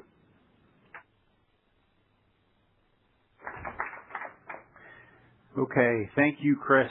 Really some exciting stuff happening in utility. My name is Greg Turry, and I'm here to talk to you about the balance of the infrastructure portfolio. And I think Abner did a nice job of setting up some of the real important work that we're doing there. So first, just some background. I've been with Valmont over 16 years, and I started in utility, and since then I've had the opportunity to lead both domestic and international business units. So what we're going to cover today is grounded in Valmont's core values, so delivering results through continuous improvement.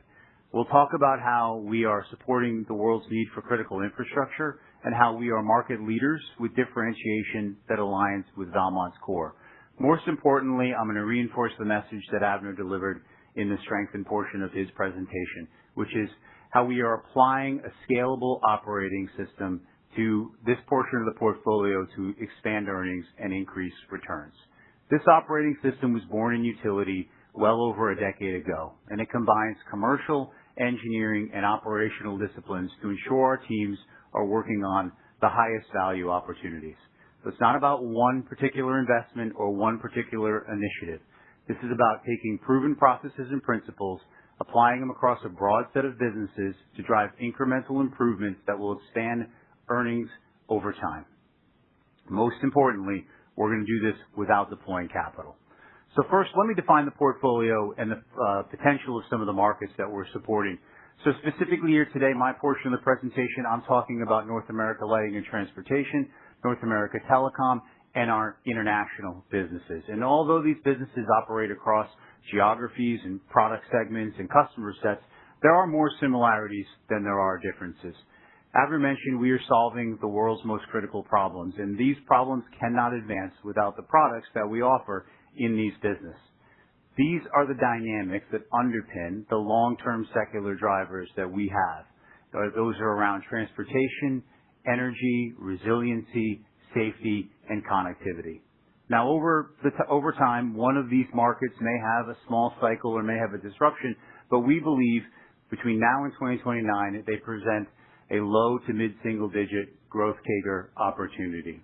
And today, we're going to talk about earnings expansion and ROIC, but I do believe as we get these teams aligned, we'll find upside growth opportunities in these businesses. So before we talk about how the operating model works, let's first cover the foundation on which we're going to create this value. So across these businesses, we already possess differentiated capabilities. And as you've heard today and will continue to hear, it starts with trust and expertise.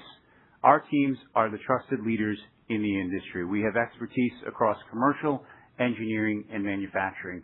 And it's that trust that allows us to sit with our customers, extract the voice of the customer, and deliver some of the most innovative products in the industry and customer-centric solutions.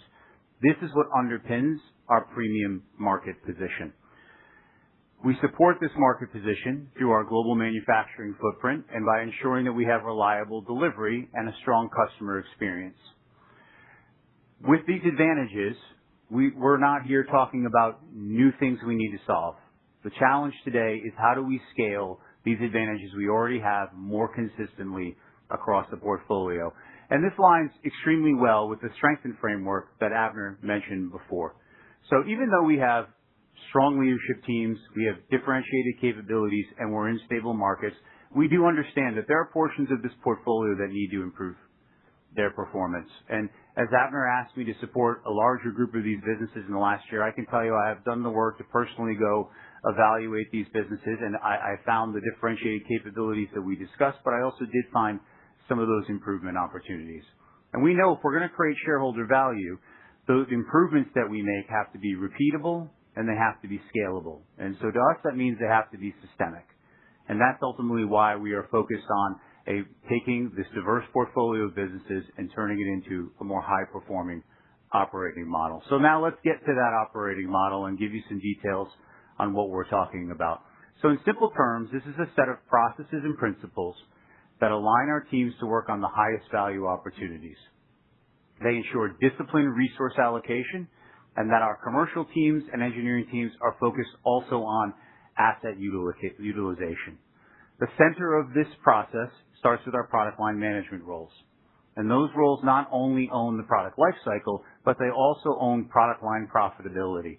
And most importantly, they drive end-to-end cross-functional processes that align our commercial strategy with our engineering capabilities and with our manufacturing footprint. So these teams drive processes that set customer strategy. They gate new opportunities. So it's this centralized role that's saying yes, no, how much level of investment to each of these opportunities do we want to have. They set the engineering priorities. They drive pricing, and they manage mix. So they're managing mix through the upfront portion of the business that then flows into our downstream facilities. Once done, this allows our team to not only price to the value of the product and solutions, but also to the expertise, the resources that we're providing, and to the risk mitigation that comes from working with Valmont. Now, this has been highly effective in utility over the years, and in 2024, we implemented this process in North America Telecom. Now, specifically in the structures portion of the business, by rationalizing some customers and products, driving our engineering processes to scale, and ensuring that those products that we released aligned with our facilities, we increased gross profit by 600 basis points and improved SG&A scale by 500. Now, those are exceptional results. We don't expect them to exactly duplicate, but they do give you an idea of the type of opportunities that are available for us as we implement some of these disciplines. In the last year, we've implemented product line management in North America L&T and most of our international businesses, and therefore I'm really encouraged about the momentum we have, and I'm starting to see these businesses start to take on some of the pedigree of our best businesses in Valmont. From an engineering perspective, we've all talked about how our engineers are experts. Well, it's important that we treat them like the precious resources that they are. So we have a high bar for customized solutions in these businesses. Customers that don't meet that bar, we also still provide a lane where they can get a solution that meets their needs with less engineering investment and providing more standardized products to flow through our facilities. When you align commercial and engineering to product line profitability, our facilities gain partners in working on productivity, throughput, and their capacity utilization, overall reducing our cost to serve. So the punchline is that these processes simultaneously ensure that our teams are working on customer value and driving shareholder value. A great example of this is our telecom components business, so I'll just briefly cover this business. Telecom is driven both by investment and technology cycles, so it's imperative that our teams are very close to our customers. Now, our engineers sit at the top of industry boards, and they're well respected in this space, and therefore, we have great connections with the carriers. That allows us to extract the voice of customer, develop innovative products, and drive scalable spec position that we can use across the network and customer loyalty. Now, telecom does not only need innovative products, it also needs reliable delivery. And the way that telecom deploys is through a fragmented group of contractors that are typically working on 2-week planning cycles. So what do? We built a customer-facing delivery model that combines digital ease of access with local inventory. and today we support most of our products in less than 24 hours. We support this model with our global footprint, so our teams have the ability to either source domestically or internationally to maximize the customer experience, manage our inventory, and make sure that our delivery performance is exceptional. This is an industry-leading value proposition, and our product line managers come through and price to value, which is why we maintain a premium position in this space. And the end result for Valmont is this is some of the most accretive margins that we have in the business at very low invested capital. So let's wrap this up and connect to the financial outlook. So as we mentioned before, we're not reliant on one market. And in our modeling right now, we're really not relying on the market for much more than that stability and the benefit of those long-term secular drivers. The low to mid-single digit growth opportunity that I provided before comes primarily from the work that we're going to do to focus our teams on the high-value opportunities, push our mix more in that direction, and align our processes for better throughput. So we scale this through common systems and tools and new supply models. And after we scale that, the margin expansion comes first from better value propositions, that premium pricing, SG&A leverage through our teams, and then better operating leverage in our facilities because we've managed the mix and gave better throughput to this. So we've seen the results of this in utility. We've seen the results of it in North America Telecom. We're starting to see the results of it in some of these businesses. And together, this is an incremental $3 EPS contribution. And just for clarity, North America L&T, North America Telecom, and the international infrastructure businesses are the ones that are contributing to that $3 EPS. And again, we're not going to deploy a lot of capital to get this done. Avner has the teams aligned where our high-value opportunities in utility are getting the capital. We have a challenge to execute this, and we can do it without deploying substantial capital. So just quickly to conclude, our markets are stable. We're in market leadership positions. We have great momentum moving forward. So in our plan, there is $200 million of incremental sales and $3 of incremental EPS. And just say, as a leader who's been at Valmont for over 16 years, has worked intimately in this model in the utility business, I have extremely high confidence that these results are coming. And once we unlock the value of the portfolio, there will be more. So thank you for your attention. This concludes our morning presentation, and we're going to move to our first Q&A session.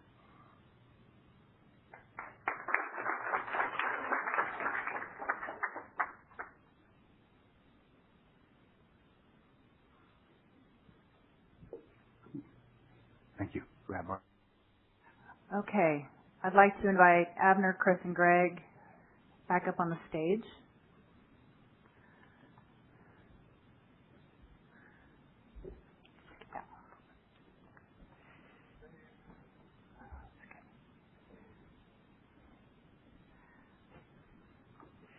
And a reminder, for those of you in the room, we have a couple of mics, so just raise your hand, and I would just ask that you announce your name and your company as we come to you. And for those online, you can use the chat function to ask a question. Start with Brent. Great, thanks. Yeah, Brent Thielman with Oppenheimer. Thanks for the presentation. I guess just the first question in terms of the $1 billion in incremental utility revenue by 2029, all the discussion about AI and commercial excellence, all the things you guys are doing internally, can you just talk about how much more CapEx that's going to require to get you there? Yeah, so I'll take that question, Avner. This afternoon, a little bit later, John Schweitz will talk more about the specifics, but in general, we're executing some of the capital for the period that we're talking about, but we also see this market extending beyond 2029, and so there is some of the capital in the plan that is not supported with the revenue and the growth that falls beyond that time period. So we're going to have a bridge there. It's going to show $1 billion of CapEx. We're going to show 750 more geared towards these businesses, and we're going to get into a little more detail, but overall, we have enough CapEx to support this plan beyond, and as we get more and more throughput through Shannon and Amit, we have opportunities to reduce the actual capital spend. So we're kind of, as we go forward, we look ahead a year or two, we make sure we have all the plans in place, and as we advance, we decide if we could get it through other actions. Just with the customer plans, you talked about becoming larger, more complex, bigger projects.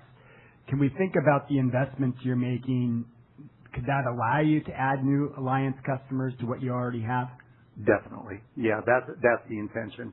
As we're adding the capabilities, as we're adding the capacity, as we're keeping some of that bid capacity open, that's exactly what that opportunity is. Take these strategic customers, bring them in, satisfy them, and then bring them on in a more long-term contractual basis.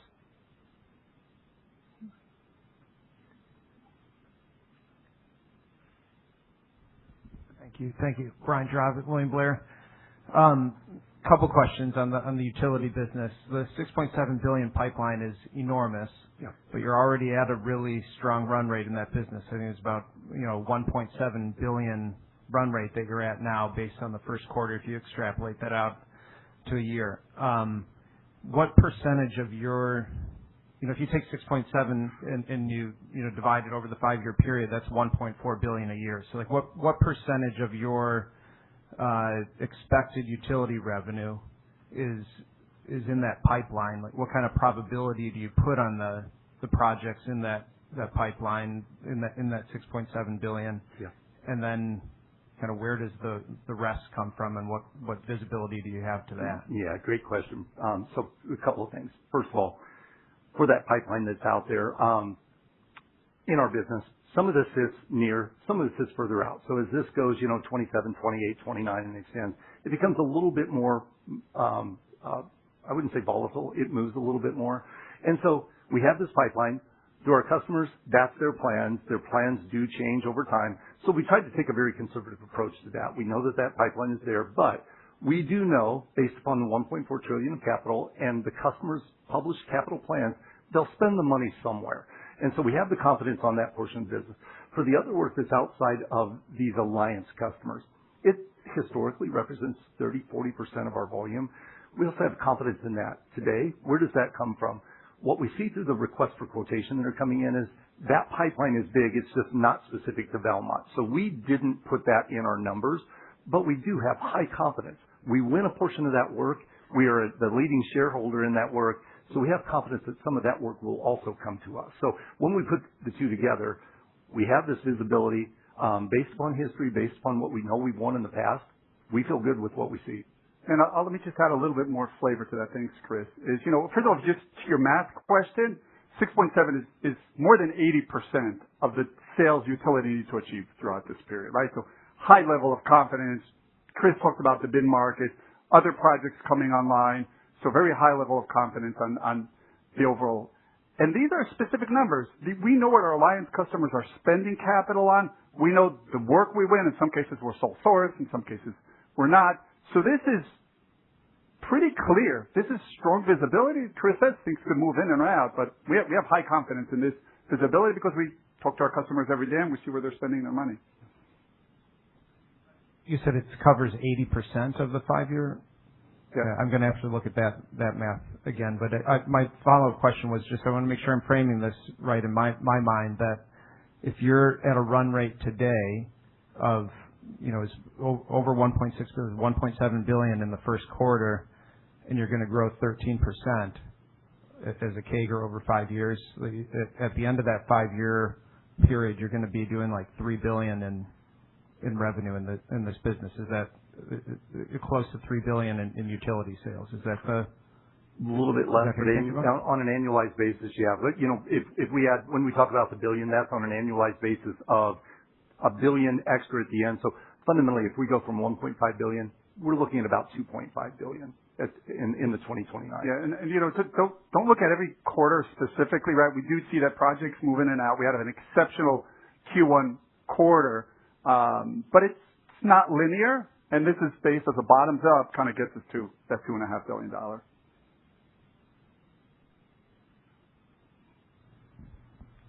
Thank you. Justin Berger with Gabelli Funds. Very good discussion this morning. So you show a 10% serviceable addressable market growth over the forecast period, and you're forecasting 13% growth in your utility structures business. So 300 basis points better than the market.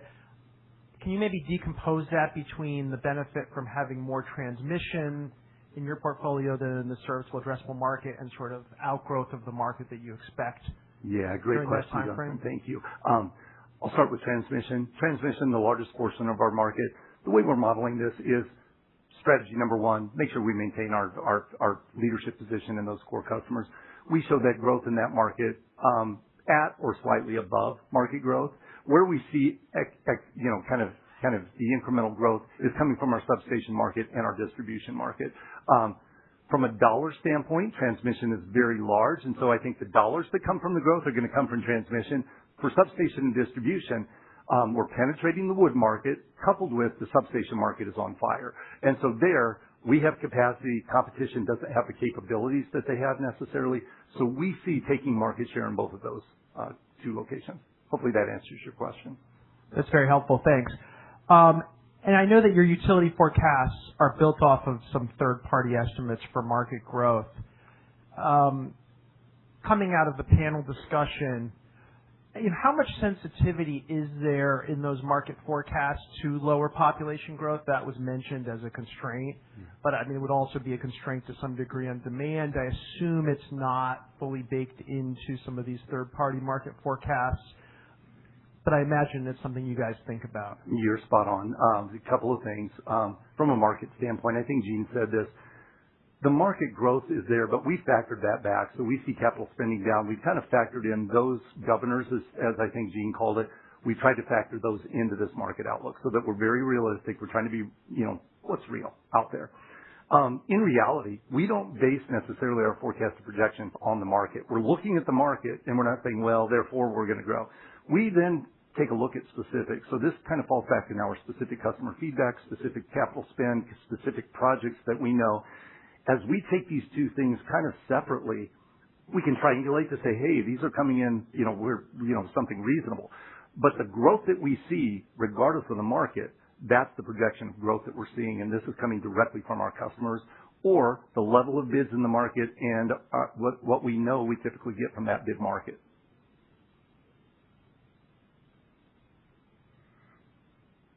Question? Pete?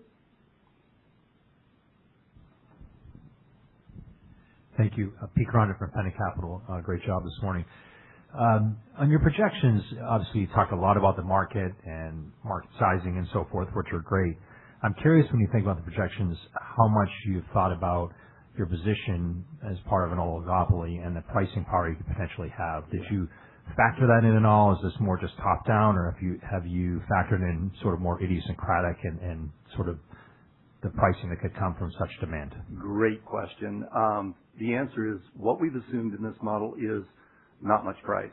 We've assumed, kind of just the current rate of price, and so much of what you're seeing is volume. Absolutely, the price component will come in. So as we continue to see supply, demand, we're pushed, to pricing discipline. We push our pricing to understand, where are we coming in. I think there's upside. I have a question from the chat from Tomo Sano with JP Morgan. He asks, you rolled out the innovation initiatives and automation for a few select plants. What innings are you in as you scale out through other locations within the organization? Would that be utility specific or more as we scale out across more of the? I think you can start with utility. Yeah. So I would say we're in the mid innings, if you will. Maybe the early innings. We have 16 fronts that we're adding capacity on. Shannon had time to speak of a couple, but the reality is this is happening across all of our manufacturing locations. If you think about what we do, we have a constraint somewhere in one of our factories or somewhere in our system. We constantly break that constraint, and the law of physics, that constraint moves somewhere else. This is a never-ending process. We break the constraint, it moves. We look at what the next constraint will be. So on 16 different fronts physically, we are breaking these constraints and moving capacity forward. From a front-end standpoint, engineering drafting, we do the same thing. What are our constraints?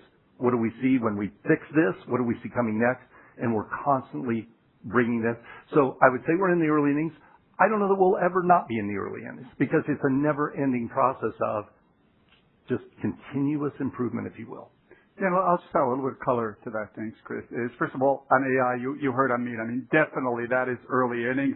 Very positive, some of the results that Amit shared, conservative in my mind, but there's a lot more to come from AI, and we're not even talking about physical AI, right? That's another lever that is just barely getting started. So that there's a lot more to come. And, what's great about our culture, about our employees, about our value of continuous improvement. Every day, our employees go into our plant and they say, how can we do things better? How can we get more throughput? How can we support our customers?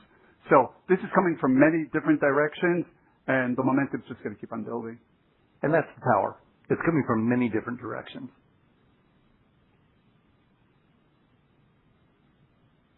Another one that came into the web.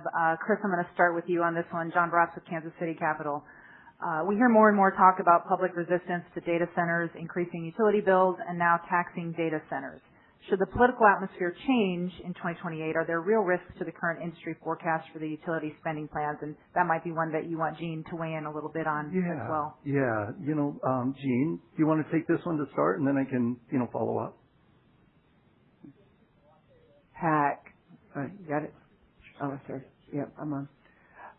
A lot to unpack. I think that the demand for AI is sort of unmeasurable. I've had some side conversations with Amit and about what y'all are doing, and you're scratching the surface in terms of what can be done. And we're doing that all over the country, all over the world now. So while I think there's going to have to be maybe less bravado on maybe some of the data center developers in a way of looking at how do we integrate ourselves into the communities better, maybe more distributed data center capacity instead of big concentrated centers. We distribute it. And then there will be the balance of balancing some of, as we talked about, one of the governors is how do we keep prices at a manageable level. Thank you, Gene. A couple of other things that I would just comment as follow-up. As we look at the market, data centers are only one part of the equation. We have multiple long-term drivers that are in play. And so from an overall holistic standpoint, these drivers still exist and these drivers are still going to be there. Artificial intelligence and data centers aren't the same thing. AI certainly is driving data center, but data centers are here. I have a smartwatch on. It's going somewhere to the cloud to a data center. We all have phones. They're going to the data center. We watched Netflix last night. They're going to the data center. So I don't know that data centers stop. These drivers exist. They're long-term. From a short-term standpoint, I'll say the $1.4 trillion of capital that our customers now have in front of them, I don't see that reversing. That is capital spend that they have in their plan. So that's going to be implemented. We do watch affordability. We've been to many conferences, as you all have here over the past, years, and we see this growing understanding from the hyperscalers. They're the ones that are going to have to pay for this that's coming on. They've got deep pockets, and they're very willing to spend that money because they know that they need this. So I would say, from a rate case standpoint, we're watching that closely. That's the press. That's what's going on. But I say, from a hyperscaler, they're doing a lot working with utilities to make sure that doesn't flow through to the end customer. Great. Thank you. Brian? I realize that forecast period is 4 years, not 5 years. Sorry, that's why you looked back at me. Like, this guy either thinks I'm an idiot or that was a good question. No, my brain was doing the math. I'm sorry about that. I should know after 20 years of this job to not ask questions that involve numbers real time like that. So, but on that forecast, can you comment on two other things? What assumptions do you have around the price of steel? Yeah. And secondly, just thinking back to like the 2012, 2013 time period when all of this capacity came online and margins compressed, and why is this time different? Yep, you've been around for a while. I appreciate those questions. First of all, from a steel perspective, we've assumed neutral. In our business, steel, escalates, de-escalates. We haven't taken that into consideration. And really, from a customer standpoint, they don't take that into consideration for their budgets either. But the best we know today is what's the current level of steel, what's the current level of pricing. We try to hold that constant so that we're really looking at this from a volume perspective. Steel goes up, we see that price escalating. Steel comes down, it escalates a little bit. That ebb and flow, but we've held that constant. As compared to 2013, that was the Krebs build out in Texas. So, it was that major project. A little bit different today. These drivers are, they're larger drivers. They go across a specific project or a specific customer, which Krebs, was a very isolated thing. And it was the gold rush. Everybody rushed in. They added a bunch of capacity. The thing spiked, and then it came back down.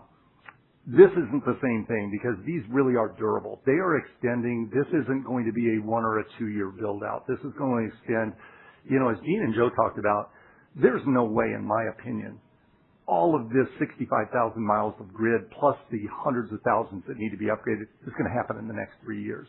This is going to go on and continue on, for a decade. So it feels smoother. I think it is smoother. This is multiple customers coming in as opposed to a couple down in Texas. So that's my perspective. Yeah, and I'll just add, right, we 100%, but we do look at the capacity. We look at it very close around the whole industry. We see what our competitors are doing. We see the demand. We keep on monitoring that. This is our belief. We believe there's going to be a lot of demand, but it's something that is one of our KPIs that we watch very closely. We learned a hard lesson back then, as did the industry. I think we've come a long way in terms of our process, our diligence in understanding that market. We also had people, almost all of our team, they lived through that period. They live today. They remember that. They understand that. So there's a lot of knowledge in our business today that back then, did we see everything coming? Not the way we should have. Time for maybe one more before the break. Hi, just another market question. The 6% CAGR on utility CapEx, what's the implied rate increases supporting that? Should we assume it grows with CapEx? How are you thinking about that? Yeah. I think we've held that rate increase piece constant because we don't know where that all leads. From that number that you see, it actually is a little bit more than that, and we've factored it back for the things that we see being headwinds. So we tried to take a conservative look at that level of growth in the capital spend. And as Gene said, it probably needs to come up. And so I think there's this pressure to actually increase that, and that gets back to the $1.4 trillion. It went up 21% versus the previous 5-year outlook. We feel that could continue to rise. So it's a relatively conservative look at what that growth in capital spend is. Great. Okay. So that concludes the first Q&A session for this morning. We're going to take a 15-minute break. So be back here at just before 10 minutes to the hour, and then we'll resume with our ag business. Thank you, everybody.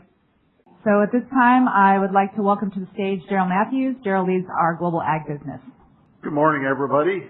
We're going to talk about agriculture and take you into a little bit about agriculture, a little bit of background on that. I'm Daryl Matthews, as Renee said, president of Valmont Agriculture. I've been in agriculture for 30 years, been in both the crop protection industry, and I've also been in the ag technology space for quite a period of time. So I'm excited to be here. Look forward to talking to you about irrigation and what's happening in irrigation. I think everybody in this room probably started this morning with a protein shake. And I'm going to talk to you about what's happening in the industry today and how much we're seeing protein expansion, as Avner talked about that earlier. That is driving some of this irrigation expansion, also weather volatility that we see every day, and food security. Agriculture at Valmont, we are a leader in mechanized irrigation with the right to win globally, anchored by Valley Center pivots and our dealer network.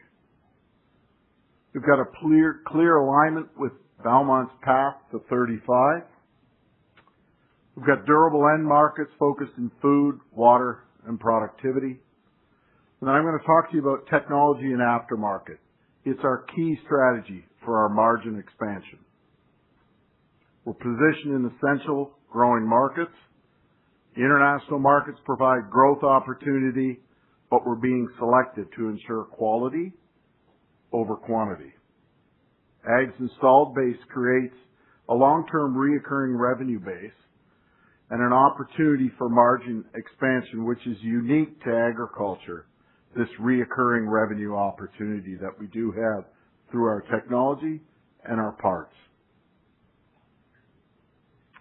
Let me take you through an overview of the business. We are approximately $1 billion in total revenue, with 50% of that revenue in international and 50% of it in North America. After a few one-time 2025 adjustments, margins are back on a normal mid to low teens trajectory. Our margin profile, as you can see, is 14.8% in Q1 26 as our operating margin. So we've got a clear path to structural expansion. Ag is transitioning to an improving margin business. Our portfolio today, we have an integrated offering of equipment, aftermarket, and technology, enabling large-scale irrigation projects and international growth. 74% of our revenue is in irrigation equipment, and 26% of it is in aftermarket and technology services. Every pivot we sell creates a long-term revenue annuity of $50,000. These pivots sit in a field for approximately 30 years. So it's important to understand that there is this long-term annuity that continues to renew through both the technology and the parts and service for that piece of equipment. We've got strengthening margins via growing our aftermarket and tech. And our AgSense 365 digital platform enables differentiation in the marketplace. I encourage everybody in the room to take a chance to look at AgSense 365 and the technology that we have sitting outside, that you can see how Pivot is run today and how much technology is in this business today. Our competitors sell equipment. We sell an entire ecosystem and a life cycle to our customers. We're well positioned to capture long-term secular growth drivers. Ag's growth is structurally driven. Macro tailwinds of increasing food demand, protein shifts, and needed productivity improvements are critical to our strategy as we go forward. As Abner alluded to, a 20% growth in global protein consumption is projected by 2035. 79% of production growth must come from yield, not an acreage increase. We are not making more acres on Earth today, so we need to increase productivity in the current acres that we have today. Addressing this productivity challenge requires an additional 120,000 new center pivots. Irrigation equals the highest ROI solution to this opportunity and productivity challenge. Valmont has the largest installed base with a 40% market share in a $2.5 billion serviceable, addressable market.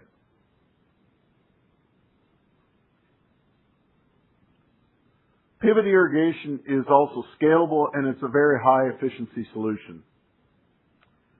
It offers a 38% water savings and a 71% yield improvement relative to rain-fed crops.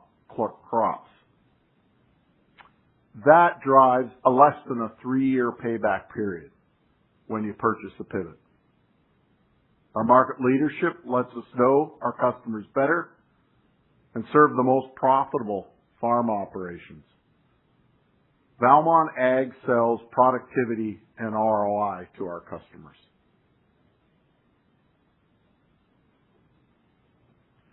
I want to talk about the global opportunity at Valmont in agriculture, and I'm going to break it down into 2 regions, North America and international.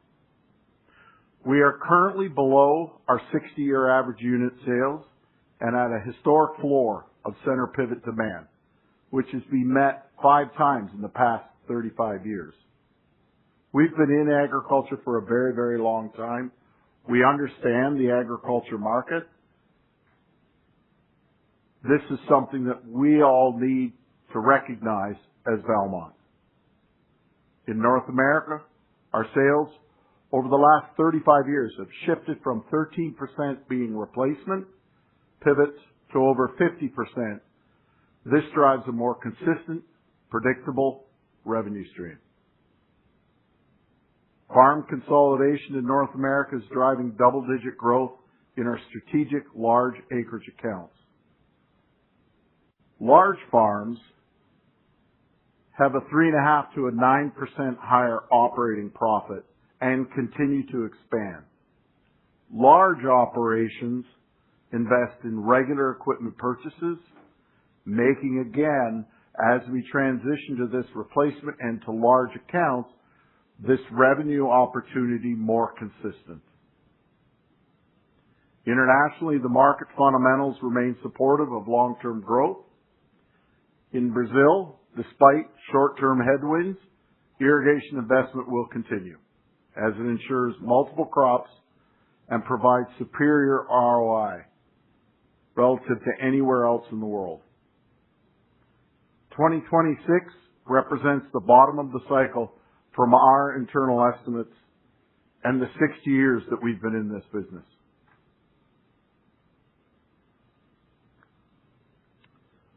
What is Valmont Agriculture's sustainable competitive advantage? At the core of our ag business is a durable competitive moat, starting with our over 600 dealer network, which gives us an unmatched proximity to the customer and drives both equipment and aftermarket growth. We've built a significant installed base of 250,000 pivots globally. That's critical because it creates the recurring revenue stream through parts, service, and the technology that I've been taking us through today. We are differentiated through technology where platforms like AgSense 365 are helping farmers improve uptime, reduce inputs, and ultimately drive better yields. This ties directly to our value proposition. We're delivering measurable ROI for our growers. And underpinning all of this is Valley's been in this business for 80 years. We're trusted and we perform in the field.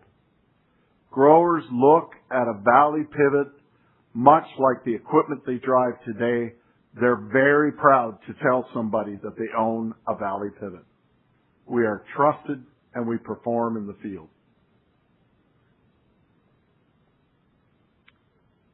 Ag is fully integrated into Valmont's long-term path to $35 through EPS through strengthening our margin and mix profile. Ag strengthens Valmont's value creation model.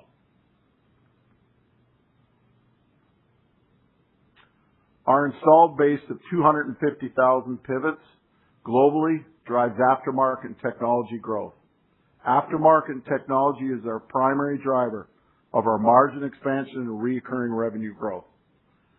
Our 40% global technology penetration creates a strong recurring revenue stream with a runway for improved adoption and continued double-digit growth. I mentioned earlier, every pivot creates a $50,000 parts opportunity over its life cycle, which results in a $1.3 billion underpenetrated aftermarket opportunity for us to go and capture. Our B2B e-commerce platform offers in-part identification and ordering directly from your cell phone.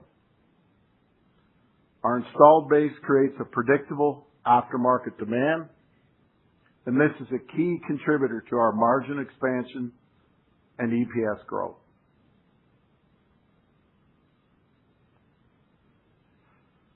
Next, I want to take you into our technology, and I'm going to share with you two technologies that we have today and share what that looks like and how that operates for a farmer. What you're about to see is a great example of how we're evolving beyond equipment into a more connected, technology-enabled platform. This is exactly how we're driving higher value recurring revenue through technology and pivot innovation while strengthening our relationships with growers. Let me show you what that looks like today in practice. As you've seen in the video, machine diagnostics is what we were showing there. It creates multiple benefits. First, for the customer, which is increasing productivity and reducing downtime and cost savings. It's a proactive service opportunity for our Valley dealers. And lastly, for Valmont, resulting in higher part sales and increased stickiness with our customers. our installed base all of a sudden becomes a data plus services platform over a period of 30 years. This is the future for scaling digital revenue for Valmont. Next, I want to talk about another technology in our portfolio, which is irrigation scheduling, which is the application of water across the field zone by zone according to the crop type and the soil type across the field. Irrigation scheduling brings together our technology suite, resulting in a 15% reduction in water and energy use and an 18% yield increase in the example shown here at Terra Roxa Farms in Brazil. Irrigation scheduling has a 90% retention rate, showing the value growers see in this technology.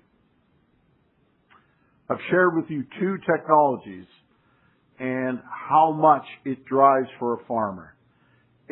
For growers, it increases their ROI and it offers improved efficiency, therefore resulting in a significant retention rate that we have in these technologies once growers see them, feel them, and touch them. We're also capitalizing on increasing emerging market growth opportunities. Brazil is massively underpenetrated in irrigated acres, which equals a multi-year growth engine. As you can see, there's a 6x opportunity in growth in irrigation acres in Brazil. In Middle East Africa, water scarcity and food security is policy-driven demand. And we estimate a 17% increase in cereal production over the next 10 years. Our international growth is disciplined and not targeted only at volume at any cost. It's disciplined, and we're looking at every opportunity and what aligns to the core values of Valmont.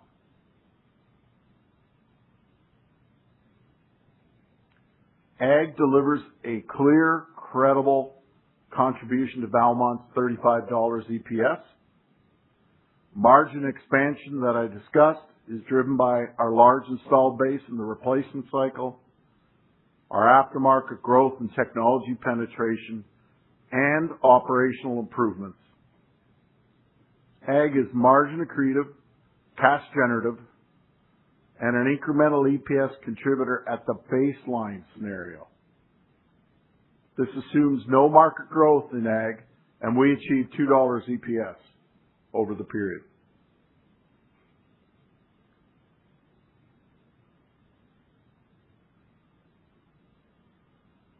So in summary, ag delivers a clear, credible contribution to $35 EPS.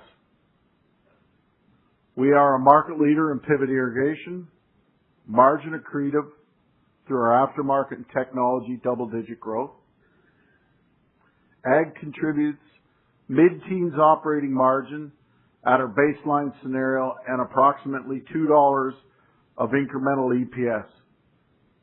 But then I want to talk about in our mid-cycle scenario, ag is high teens operating margin and greater than $2 incremental EPS.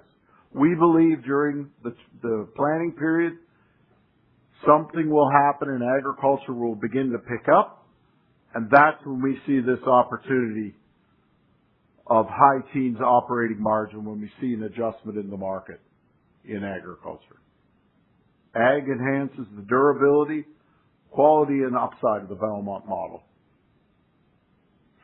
Thank you very much. Next, I'll hand it off to John Schweitz, Chief Financial Officer of Valmont, and he will discuss our path to $35 EPS. Thank you. Thank you. All right. Good morning, and thank you for being with us today. My name is John Schweitz. I've been with Valmont for 17 years, half of the time with the utility business and half of the time with the agriculture business. Today, we are pleased to share with you the exciting prospects that we have to create durable, long-term shareholder value at Valmont. At Valmont, we see a clear and achievable path towards delivering $35 of EPS by the end of 2029. Now that path is supported by multiple initiatives that are already underway.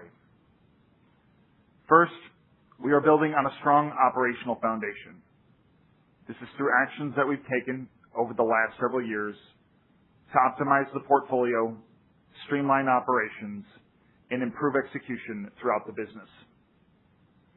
Second, we continue to drive organic revenue growth. This is particularly the case in our utility segment.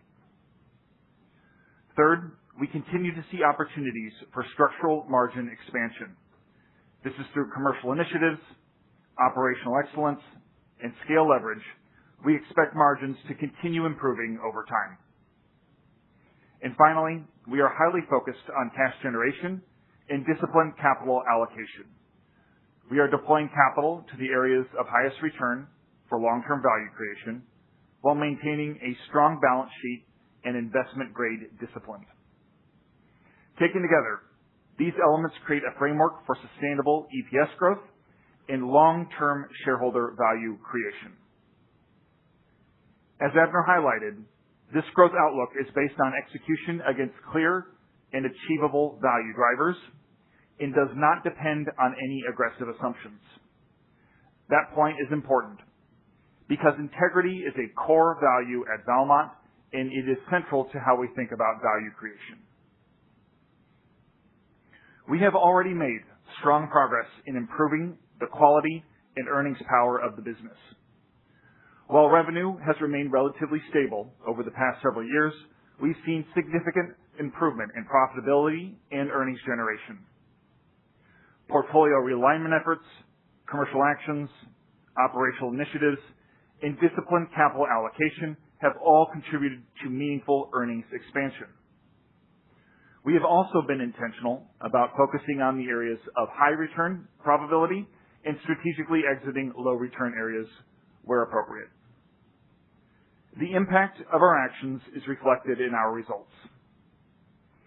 We expect operating income to grow from $473 million in 2023 to an expected $633 million at the midpoint of our 2026 guidance. That represents an expected 10% compound annual growth rate of operating income. Meanwhile, we expect to increase margins from the low teens in 2023 to the mid-teens expected in 2026. On the EPS side, we expect to grow EPS from approximately $15 a share in 2023 to an estimated $22.50 at the midpoint of our 2026 guidance. That represents an expected 14.5% compound annual growth rate of EPS. As you can see, we are building a structurally stronger business. Over the past few years, we have proven our ability to expand earnings even without meaningful revenue growth. Now, with the growth opportunities right in front of us, the next phase of value creation becomes even more powerful. Valmont continues to generate strong and durable operating cash flow. A few things are driving this. First, continued margin expansion through commercial initiatives, operational excellence, and scale leverage. From 2023 to 2025, we have improved operating margin by 180 basis points. Second, disciplined working capital management remains a source of incremental value creation for us. Through operational execution and focus on efficiency, we are improving working capital productivity. And third, disciplined investment decisions are enabling us to generate more cash with greater efficiency. Strong cash generation gives us flexibility. It allows us to invest in high return growth opportunities, fund strategic capital expenditures, support shareholder return of capital, and maintain a strong balance sheet.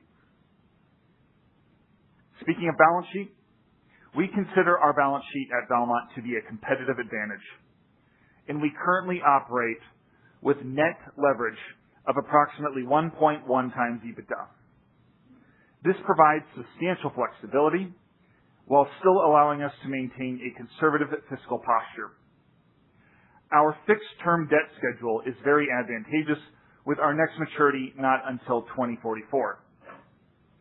We also maintain nearly $1 billion of total liquidity and continue to hold strong investment-grade credit ratings from both S&P and Moody's. Even with increased investment activity, we can still flex leverage up to approximately 2.5 times EBITDA while remaining consistent with our investment-grade framework. Our balance sheet strength gives us flexibility to invest in attractive growth opportunities and supports continued shareholder return of capital. This combination of low leverage, strong liquidity, and robust cash generation creates significant optionality for us for future value creation. Our capital allocation framework remains highly disciplined and balanced. At a high level, we are allocating operating cash flows across two broad priorities: growing the business and returning cash to shareholders. Last year, we allocated capital across both priorities equally. Looking ahead, our primary focus is investing in high-return organic opportunities. We are increasing capital expenditures, particularly because we see high-return opportunities in utility to expand capacity and throughput. In utility, we are currently seeing over $1 of annualized revenue for every $1 of CapEx deployed. We're seeing elevated ROICs and accelerated payback time horizons. Our second priority is shareholder returns through programmatic share repurchases. We are currently in the process of executing against a $700 million share purchase reauthorization. We also remain committed to shareholder returns through consistent dividend growth. On the M&A side, we pursue opportunities which have a clear strategic fit.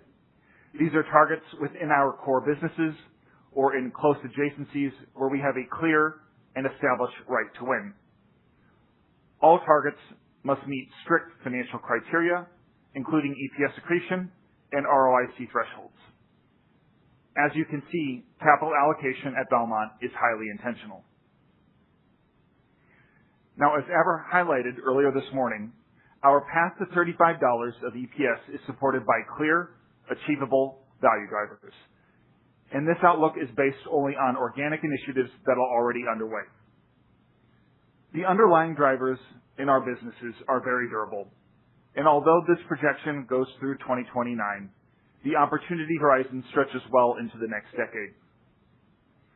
Our most significant opportunity remains in utility, where we see a clear path to $1 billion of incremental sales and $10 of incremental EPS.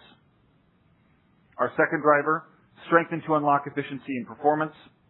Greg highlighted opportunities in the broader infrastructure portfolio to improve the strength and scalability of that business through commercial initiatives, engineering initiatives, and operational excellence. Darrell talked about in Ag the opportunities that we have to drive aftermarket parts growth and improve the penetration of our product tech. Altogether, we expect these strengthened efforts to contribute $300 million of incremental sales. That would be $200 million of incremental sales from the broader infrastructure portfolio and $100 million of incremental sales from the agriculture portfolio. After taking into account a tax normalization of $1 of EPS, we expect a net $4 of incremental EPS from this overall value driver. Finally, in Enable, we ensure optimization of capital and resources to the highest return opportunities, including advancing disciplined share repurchases. We expect a further $2 of incremental EPS from these Enable initiatives. Collectively, these value drivers support $5.4 billion of sales and $35 of EPS by the end of 2029. This is a structural and sustainable earnings growth story, and it is driven by long-term infrastructure secular demand, margin improvement, operational execution, and disciplined capital allocation. While $35 of EPS represents an important milestone, it is by no means a ceiling, and we do see meaningful upside opportunities. there are several scenarios where utility could continue to accelerate as underlying trends drive additional investment in the electrical grid. As Amit discussed earlier this morning, we are just beginning to see the impact of leveraging AI and automation tools on our business. Those tools have the potential to be a force multiplier for the future. Historically speaking, agriculture should normalize towards more mid-cycle conditions, providing additional upside over time. We are positioning ourselves to take advantage of that cycle once it does turn. In the strengthening initiatives, the broader infrastructure portfolio has the opportunity to create more value than we anticipate. And finally, our strong balance sheet gives us significant flexibility for additional share repurchases and strategic acquisitions. We expect to generate substantial financial capacity between 2026 and 2029 that will provide us with strategic flexibility.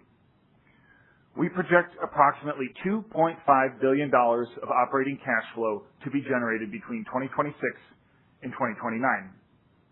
Meanwhile, we expect to deploy about $1 billion of capital expenditures, and that's mainly to support the growth in the utility business. After those capital expenditures, we expect to generate around $1.5 billion of free cash flow during this plan period. Now, combined with our existing debt capacity, this creates approximately $2.7 billion of capital deployment capacity. That capacity supports multiple priorities simultaneously: growth investments, shareholder returns, strategic flexibility, and balance sheet strength. We expect strong earnings growth and cash flow generation to reinforce each other and create a compounding effect for Valmont shareholders.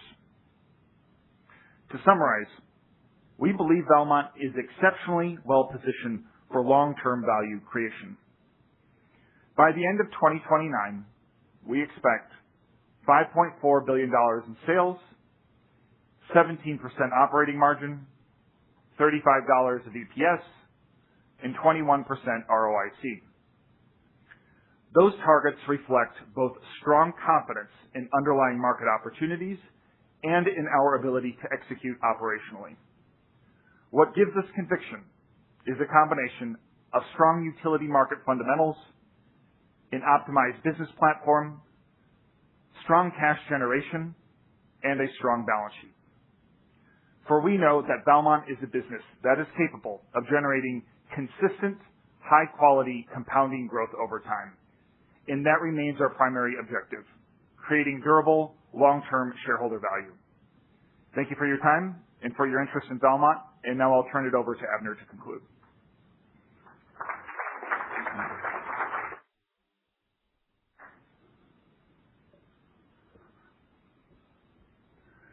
Thank you, John.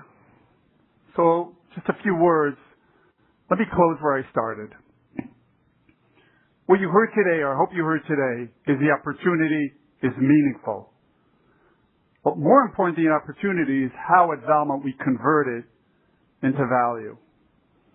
We have leadership positions in essential markets, customer relationships that are deep and were built over decades, engineering expertise, and operating scale to deliver when reliability matters. Jean actually just mentioned something that stuck in my mind. She said, CEOs of utility companies are paid not to take risks.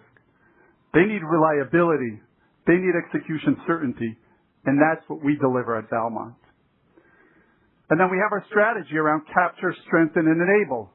How do we capture above market growth in utility? How do we strengthen our broader portfolio and allocate capital to the highest opportunities?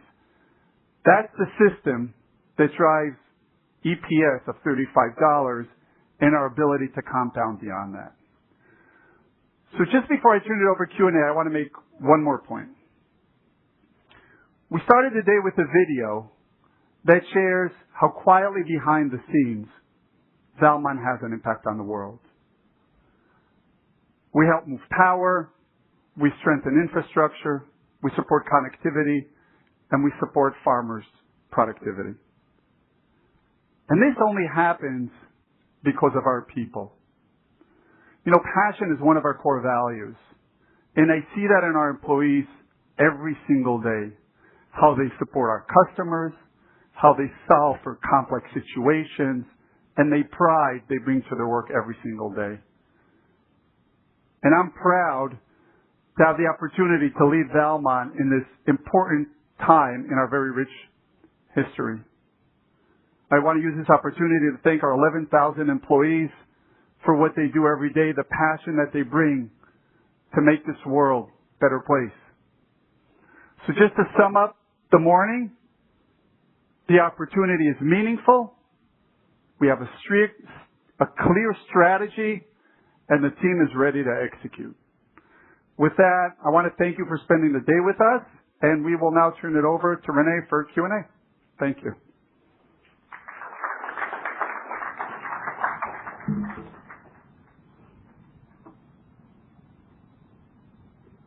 I'd like to invite our 5 executive presenters back up onto the stage. Taking our own chairs. You go first, John. Yeah. We did it. We got a handle.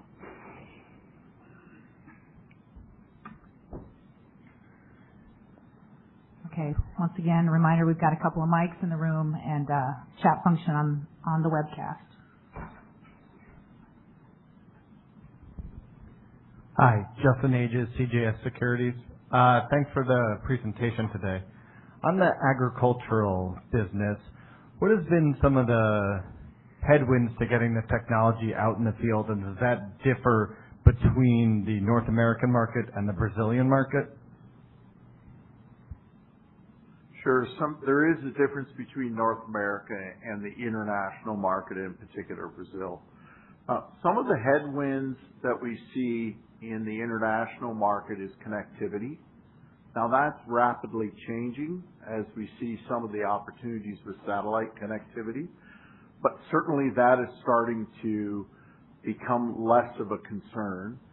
Then the next stage is educating farmers on the capability of the technology. The biggest thing it does for a farmer is that if you're 3 hours away from a pivot and you want to turn that pivot on or off, the opportunity for that is significant in that you don't have all that travel time.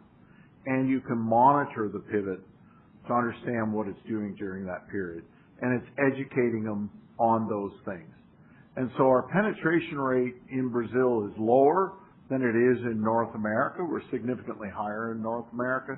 And it's an education evolution that we need to move through on the technology. But soon as they see the technology and the opportunity, it grows pretty quickly. Yeah, and one more point is right, the farmers in Brazil are typically younger and they adopt technology quicker as well.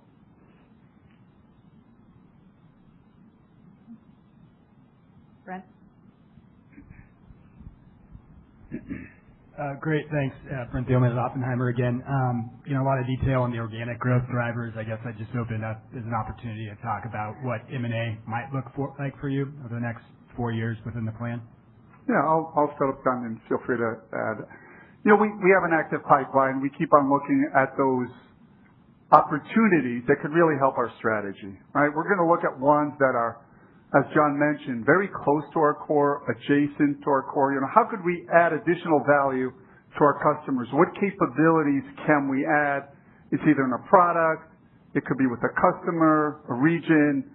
So it needs to be something that 1 + 1 = more than 2. So we have an active pipeline across our entire portfolio, but we're going to be disciplined. We have strong cash.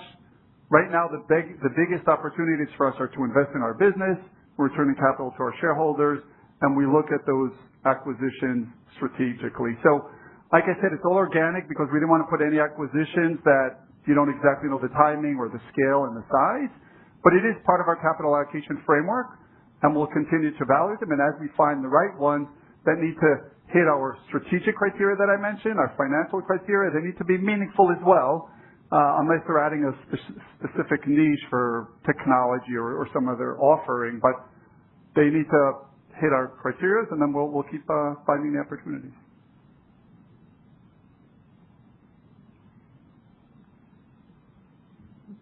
Brian? Brian Drab, William Blair again. First of all, I want to say 3 years has flashed by, and at the end of 2023, probably many of these people in the room were calling me, and investors in general were so concerned.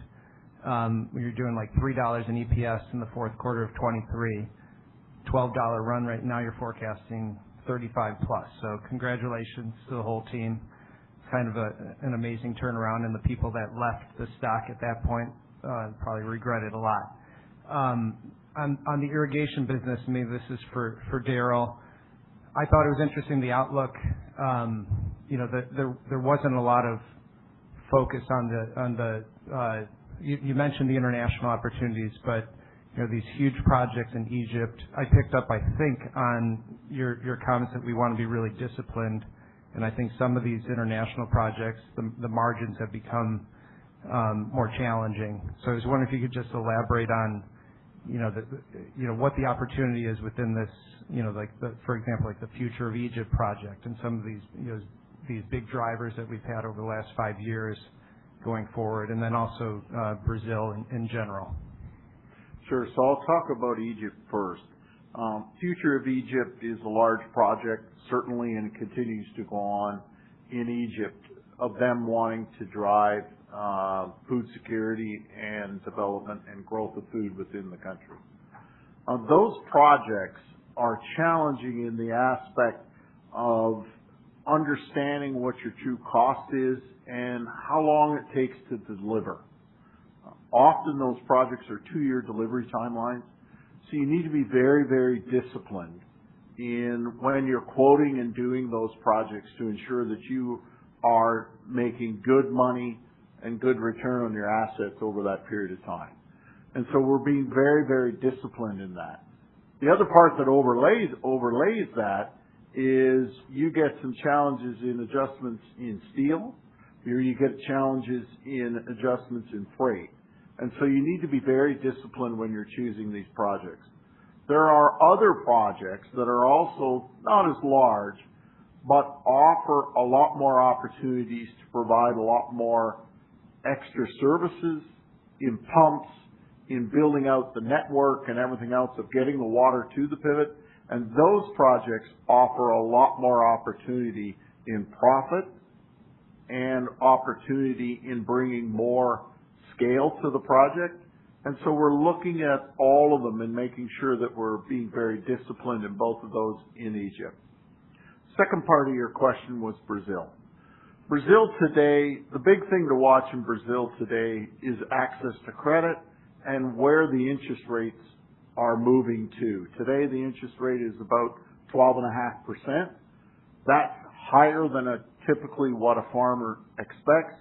They really start to move on purchasing irrigation equipment or all equipment in around that 8 to 9%. So a very different market than here. 8 to 9% in this market, we'd all be screaming. They're used to that. 8 to 9% is when we see that market start to move. And that's really what I would be watching as to what's going on in Brazil. One more quick follow-up on the irrigation space. So within the United States, you showed this chart. I think it was probably related to North America, but the replacement percentage of sales are really increasing. If I could just, I don't want to sound pessimistic, but when I look at that, I think, well, maybe that is also a function of, the irrigated acres are not expanding in the United States. And maybe we've, gone through the transition from gravity flow, or we're far down this path of transition from gravity to mechanized irrigation. Does that percentage of replacement actually kind of indicate, that you're kind of fully penetrated in the United States, and it's just this building replacement? And the bigger question is just what is the outlook over the next 5 to 10 years for the U.S. given those trends? No doubt the North American market is more penetrated with irrigated acres.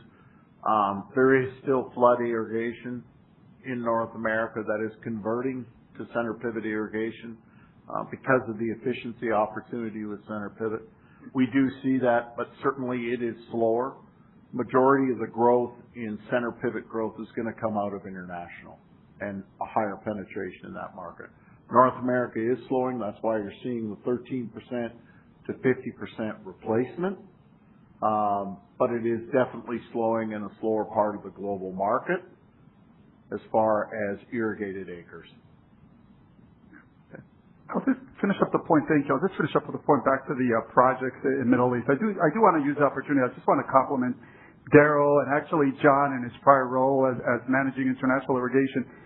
The performance of our Middle East is over the last several years has been improved dramatically around their profitability, their ROIC, and in fact, when I was in Dubai a little while ago, the entire team understood the actions that they took, the impact it has on our financials, and the discipline that they're taking. So that's a muscle we have now, and it's, to Darrell's point, it's not growth at any cost. It's how do we grow, support our customers at the right profile, and we see that in our financials. So really nice job by the team on that. Thank you. Justin Berger with Gabelli Funds again. A two-part question on ag and then maybe a separate question on capital allocation. On ag, the double-digit growth in aftermarket over the projection period, how does that compare to, recent history? And, it would appear that if you were to take your 40% market share in ag irrigation and apply it to the aftermarket, you could have, meaningfully larger aftermarket business than you have today. So I guess what are the constraints there? Is it the lower penetration internationally versus North America, or more competitive forces on the aftermarket side? Just anything you can add. Sure. So the constraints that we see is more in our international market and ensuring that our dealer network is relatively close to the pivots. The other part is pivots in the international market are relatively new.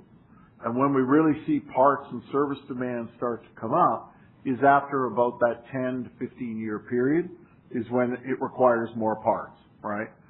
So you have to look at the maturity of the market and how long those pivots have been there. In the North American market, we are seeing and we continue to see significant growth in our parts and service component, and that is the key piece that drives for our growers and for our dealer network, is continuing to drive that. We are bringing some other opportunities to the market where we are offering warranty extension, and also I demonstrated machine diagnostics, and that is where we're putting sensors on the pivot. That will appear in the aftermarket component, and we believe that that increases the stickiness, because again, the grower is starting to see on his phone that he needs to replace a gearbox. And so we believe that because that's tied into our technology, it's also going to tie into growth in our aftermarket piece. But today we're around about 20% of our total revenue is aftermarket and parts. And the other part, right, which you identified was giving them better tools like the e-commerce solution, which you implemented. Maybe you should talk a little bit about that too. Sure. So we've got a new B2B, this is to our dealer network, e-commerce solution, where you can look at a part on your phone, have a three-dimensional view of that part. You can also look at that part, and it will tell you when you say you need that part that there are other pieces that you need to buy, seals, gear, or bearings, things like that. And so that technology is new to our industry and really allows that purchase to be done in the field from your phone. Then quickly on capital allocation, the $2 EPS growth contribution from capital allocation, should I assume like a framework whereby you're kind of either repurchasing shares or doing M&A that is, at least equally accretive to your assumed benefit from repurchases, and you'll kind of figure that out as the opportunities become available, and maybe with an eye towards preserving some sort of leverage, whether it's the current leverage or something close to that? John, do you want to take that one? Sure. Yep. That's a fair assumption. So the plan assumes, similar to the model that we showed in the presentation, The plan assumed essentially 40% to CapEx, which has a very high return at the moment, as you know, about 40% to share repurchases, 10% to dividends, and then 10% to the rest. That will change, of course, to your point. We're disciplined in this process, and we're always leaning into where we see the highest risk-adjusted returns. So as M&A becomes more attractive, if we have good opportunities, we'll lean into that, and same with repurchases. The $2 is share repurchases, to directly answer your question. Yep.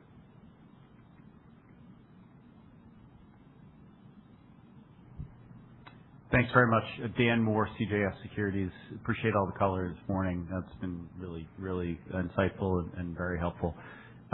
Two questions. One, just you talked about the upside, to the 4 to 5 year plan, which, there are several, but what keeps you up at night most, whether it's supply chain constraints or what are the biggest risks to the plan, from your perspective?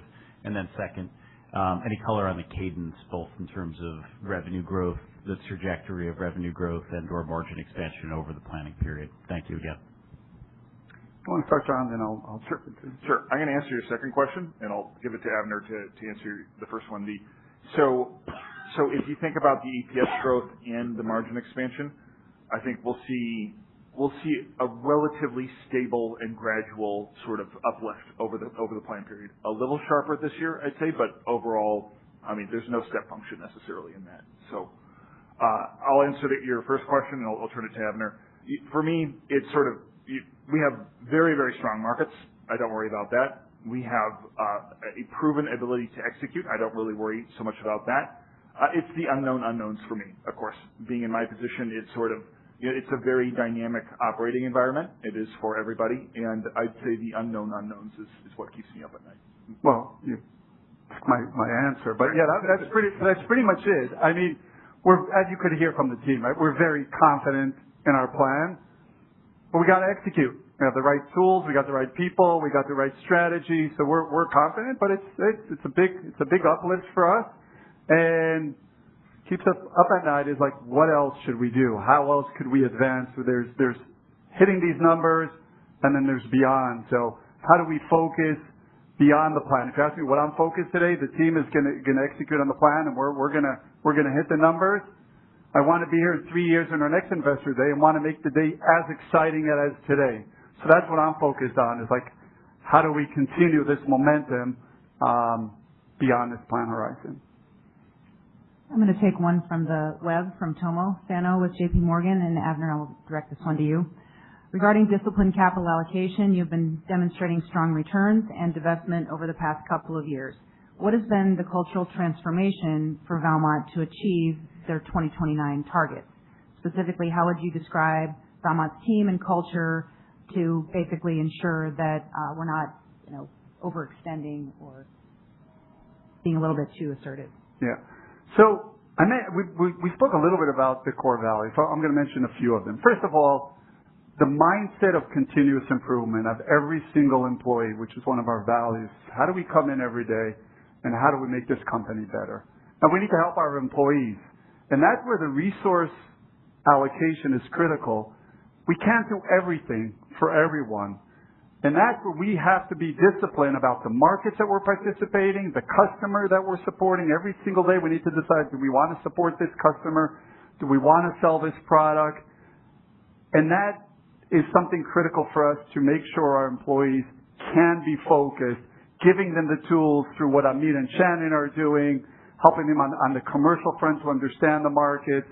And this culture has been built over several decades, and these are people that come in every day with passion for their work. If you come visit any one of our facilities, you'll see the passion in everything that they do, in welding, in supporting our customers, in shipping. So we're fortunate to have a great culture. We just got to give them the tools, give them the vision and the strategies which we have, and our employees are excited. They look forward to come in and keep on and serving our great purpose. Any others from the audience? Okay, I'm going to take another one from the web. Let's see. Greg, one for you. What role do product line leaders play in improving mix, pricing discipline and capacity utilization, and how are leaders held accountable differently under the new model? Sure. Thank you. It's a great question. It's actually quite different than maybe a traditional business would be. So the product line leaders are owning product line profitability. So a typical commercial might be looking down from that revenue or maybe gross margin. These are looking all the way through, all the way down to gross profit and how much absorption and leverage we're getting. So first, they start with that, and that's a different model than a traditional maybe GM or MD model who's managing a team of people who are driving their functional excellence. So they'll set up those KPIs for themselves, and then they'll drive KPIs for the rest of the team that align with ensuring that we get that product line profitability. Well, of course, you want to go to the highest margin opportunities. You want to provide the less value. You want to extract every bit of price you can get. You want to have the best competitive advantage. But it still needs to work through the entire framework that we are working with, which is our large network of factories and facilities. So the product line leaders are then looking back at, and this is how, to the point about managing mix, is they're looking about, okay, what do we have planned in this quarter or that quarter? What do we have planned this month or that month? And then they're varying, okay, I'm going to offer this price here. I'm going to offer that price there. I'm going to gate this one, this opportunity, not gate that one. It changes really the entire mindset of the team, where you have maybe an engineering team in the past who's thinking about getting throughput and doing the best for their jobs. Now our engineers are thinking about how much release are they putting to the shops? What's their overall productivity? They're watching what their run rates are. So it is and it goes directly what Avner spoke about before, and I'll give Avner credit in terms of the organizational alignment things he did early in his tenure. That's what has allowed us to be able to go do those. And then you add in the culture of continuous improvement, it becomes a full team effort driving product line profitability. Yeah, and to take off from what Greg said, the utility segment, this model has been in place for 15 years. And so it's a very mature model. We have team leaders that clearly understand their role. They understand the business. It's a machine, if you will. It's a system. And so we have that system in place for the growth driver in our business. And now as we deploy this out further to extend that, it only gives us upside opportunity to further align the organization and to make this be a cultural change for the business. Thank you. Another one that came in from the webcast, Chris. Why not build a large greenfield plant when demand is this strong? Maybe talk a little bit about brownfield plus. Yeah. So first of all, I'll say greenfield isn't off the table. It's certainly out there. And we look at that. We have those conversations. Today, we have a brownfield approach, and then we have a brownfield plus approach. And Shannon talked about that. This is a self-made-up acronym here. The plus approach is utilizing our existing location. So we have land, we have facilities, and just expanding upon those spaces, because now we can get the leverage out of our people, the leadership, the fixed costs that we have, so that we just further leverage that business. So today, we look at demand, we look at our runway and our plans for capacity expansion. As we see this, we have enough bandwidth and capacity to be able to do it from a brownfield or a brownfield plus approach. As we look further, if greenfield is necessitated as we get to 2030 and beyond, certainly that's an option for us. Yeah, I'll just add a few things there. You know, a couple of things. One, we could do this very effectively, very cost effectively, both for us, but also for our customers, which is really important. You heard the pressure on rates as an example and the cost on utilities. One of the reasons they come to us because we could do it a lot more cost effectively than others. Second, when I say than others, we have the system that we've been talking about this morning. It's very difficult to add capacity. It's not cutting a check and finding land and putting up a piece of equipment.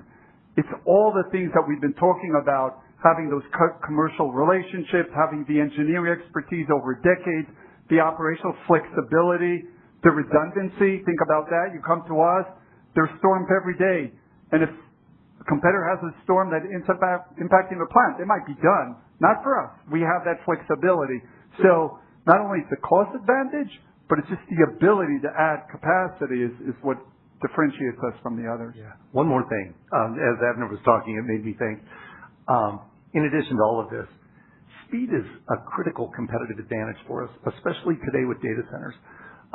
A utility would put this on, and it may take years in the planning. But today, that's converted, and in the new mindset, they're looking for 6 months. They're looking for 8 months. So this approach, from our perspective, gives us a tremendous competitive advantage in that We can bring on capacity faster, which means it's higher value for these customers who have deep pockets and they can spend the money. So it kind of begins to build on itself. As long as we have this approach and this ability, we want to continue to drive it through this kind of mentality. Brian.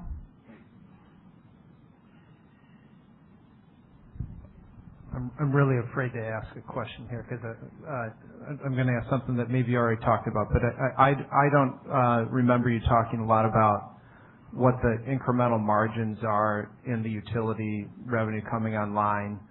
I think it's just been really impressive lately because you initially, when you announced the capacity expansion, you said 20% or 20% plus, and then it was well above 20%, and then I think it was even 25% or higher at one point. This business historically, when you used to talk about the operating margin for utility, it was, I think, more like mid-teens. So how sustainable is that 20% plus margin, EBIT margin on incremental capacity that's coming online? And given all the initiatives that you talked about related to AI and other productivity initiatives, could it be even higher going forward? So that's the first part. John, do you want to take that? Sure. Yep. Good question. Thanks for that. So let's break this up. The first, as you know, right now we break it up by infrastructure and ag in terms of operating margin, what we publish. What we can say about the utility product line is that they are accretive to infrastructure margins, to operating margins in infrastructure. So these incrementals that we're experiencing, to your point, they range, of course, but the mid-20s is an appropriate number, I think, to think about these incrementals. So certainly this capacity addition is supporting driving up our margins in infrastructure and in utility as well. So we would see that to your last question, we would see that to continue to move forward that way as we go through all of our brownfield projects, of which we've got very good visibility of those through the end of really 2028 is when we get the last sort of revenue dollar that would come from those brownfields. Then we'd move into Brownfield Plus, which I don't think would be quite as good, but I think for the next few years we could assume that those incrementals, what we've said, is going to be accurate. Does that answer your question? Yeah. Hey, let me just add to that, your next question. So Amit said this, but I'll maybe repeat it just so it was clear, right? When we get some of these initiatives around AI and get more throughput, right? He mentioned this is without more capital, it's without more labor. It goes right to the bottom line. That is really important. Now, it's early days. I'm optimistic. I think Amit and his team and working with Shannon are going to get tremendous benefits. That could be material. Now, having said that, right, we came out with targets here, $35, $5.4 billion. That's what we're aiming for. Yes, there's more opportunities. We're going to take every advantage of every opportunity to exceed those numbers. But I feel good about the targets that we gave. Those are the numbers that we're committed to. We're going to execute to these numbers, and we're going to keep on looking for opportunities to get them even better. Yeah, the only other thing I was going to ask is just take a small step further is just thinking about the return on invested capital in the utility business, which seems incredible. You talked initially, again, when you laid out the capacity expansion plan initially, $100 million invested, $100 million in revenue. I think it's actually, you're getting more than $100 million in revenue on the $100 million invested. The margins are higher. So am I, thinking along the correct lines that this, you're getting somewhere along the lines of maybe it's like $250 million or maybe say it this way. I'm not going to go that big right now. Like 25, 30 million in incremental EBIT for every 100 million that you're investing in capacity. Yep. So broadly, you're directionally correct. So I would say that it depends on the project. But the truth is, the ROICs are very strong in these projects in this pipeline that we have right now, and working capital is pretty tight as well. So that helps juice the ROICs as well. So they're very attractive projects, is what I'd say. Yeah, I'll make it easy, right? So when I get these capital requests from Shannon, Amit, or Chris, not once did I have to say, doesn't hit our threshold. There's a lot of room between our threshold at Valmont to these projects. They are all accretive. They all have quick returns of 1, 2, and 3 years. Every one of them that comes to my desk and John's desk, they are, let's sign, let's go, let's execute and support our customers and drive our ROIC. Rob. Good morning. Or afternoon, I guess. Still morning. Just had a question on constraints for utility capacity expansion. Obviously, it doesn't seem that capital is an issue. You've got plants. I'm wondering if labor is perhaps maybe the biggest thing holding you back, and I know you've rolled out training and education for welders. How big a constraint is that? Is that the biggest thing in your worry list? And does it potentially bump up the idea of a greenfield just because it gives you a whole new geography to get, more labor? Yeah, good question. So, we think about capacity in terms of that system. So as we're building our capacity plans, we're thinking about the people side just as equally as we are the equipment side. Today, as we've laid out this roadmap, we've got a roadmap for both the people side of the equation and all of the engineering, welding, all of those functions to keep up. Based upon our footprint, based upon what we have, we've got that roadmap to not have that be a constraint. As we look at greenfields, there's the pros and cons of that. It opens up new labor markets, for example, but it also requires, the lack of leverage that we would get just from that knowledge and that leadership that would be right there. So at this stage, with our current brownfield plus approach, we feel confident that we have the capacity plans in place to support labor. Definitely out there as a challenge for the industry, but for us, where we're located, we've got eyes on that plan of attack in that path. Yeah, and I agree, right? It's something we need to look very closely. We need to hire a lot of people to get this growth. The advantage is actually in our current locations because we're embedded with the communities. If you look at Omaha, if you look at Brenham, Texas, we're involved with schools and high schools and colleges. Our names is out there. And when we have these hiring events, today we get more people than we need. So that's actually, to me, it's going with plans that were already embedded with the communities gives us advantage. People want to come work for Valmont. In many cases, we're the employer of choice. So, but yeah, we need to keep an eye. That is definitely something that's going to take some heavy lifting to hire all these people. You mentioned you're embedded with the colleges, and how much of the labor force you need to hire is college-educated engineers versus just trained welders, or is that both? Welding schools, things like that.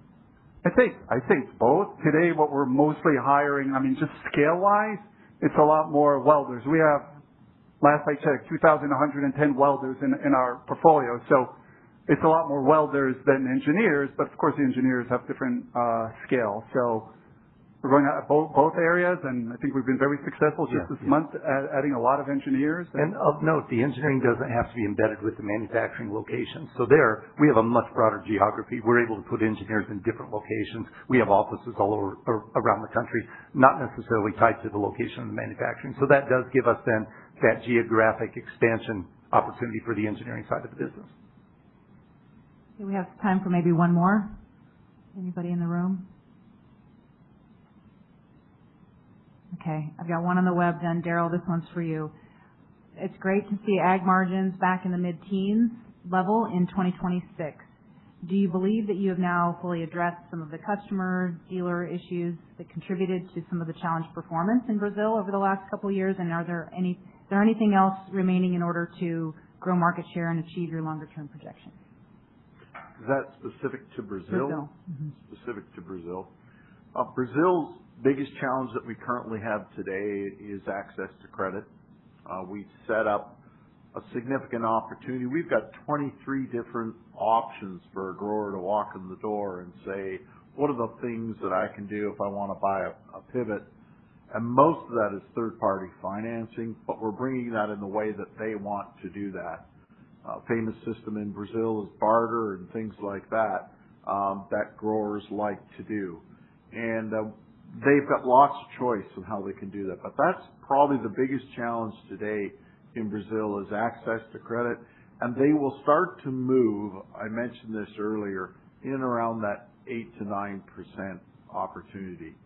The other piece with Brazil is access to electricity and getting the electricity to the field. to expand and drive that. That takes quite a bit of time to get that all approved. It's generally a region that gets approved, and then we show up and start the build out of the pivots from there. But the biggest two pieces, I would say, is electricity and access to credit. Very good. Well, that wraps up our final question and answer session. I want to thank all of our presenters today for doing a fantastic job. I want to thank everybody in the room for coming and on the web as well. A reminder, we do have lunch just outside of this room in the common area, so please join us if you can. And if you have any follow-up questions, please reach out to Casey or myself. Thanks, everybody.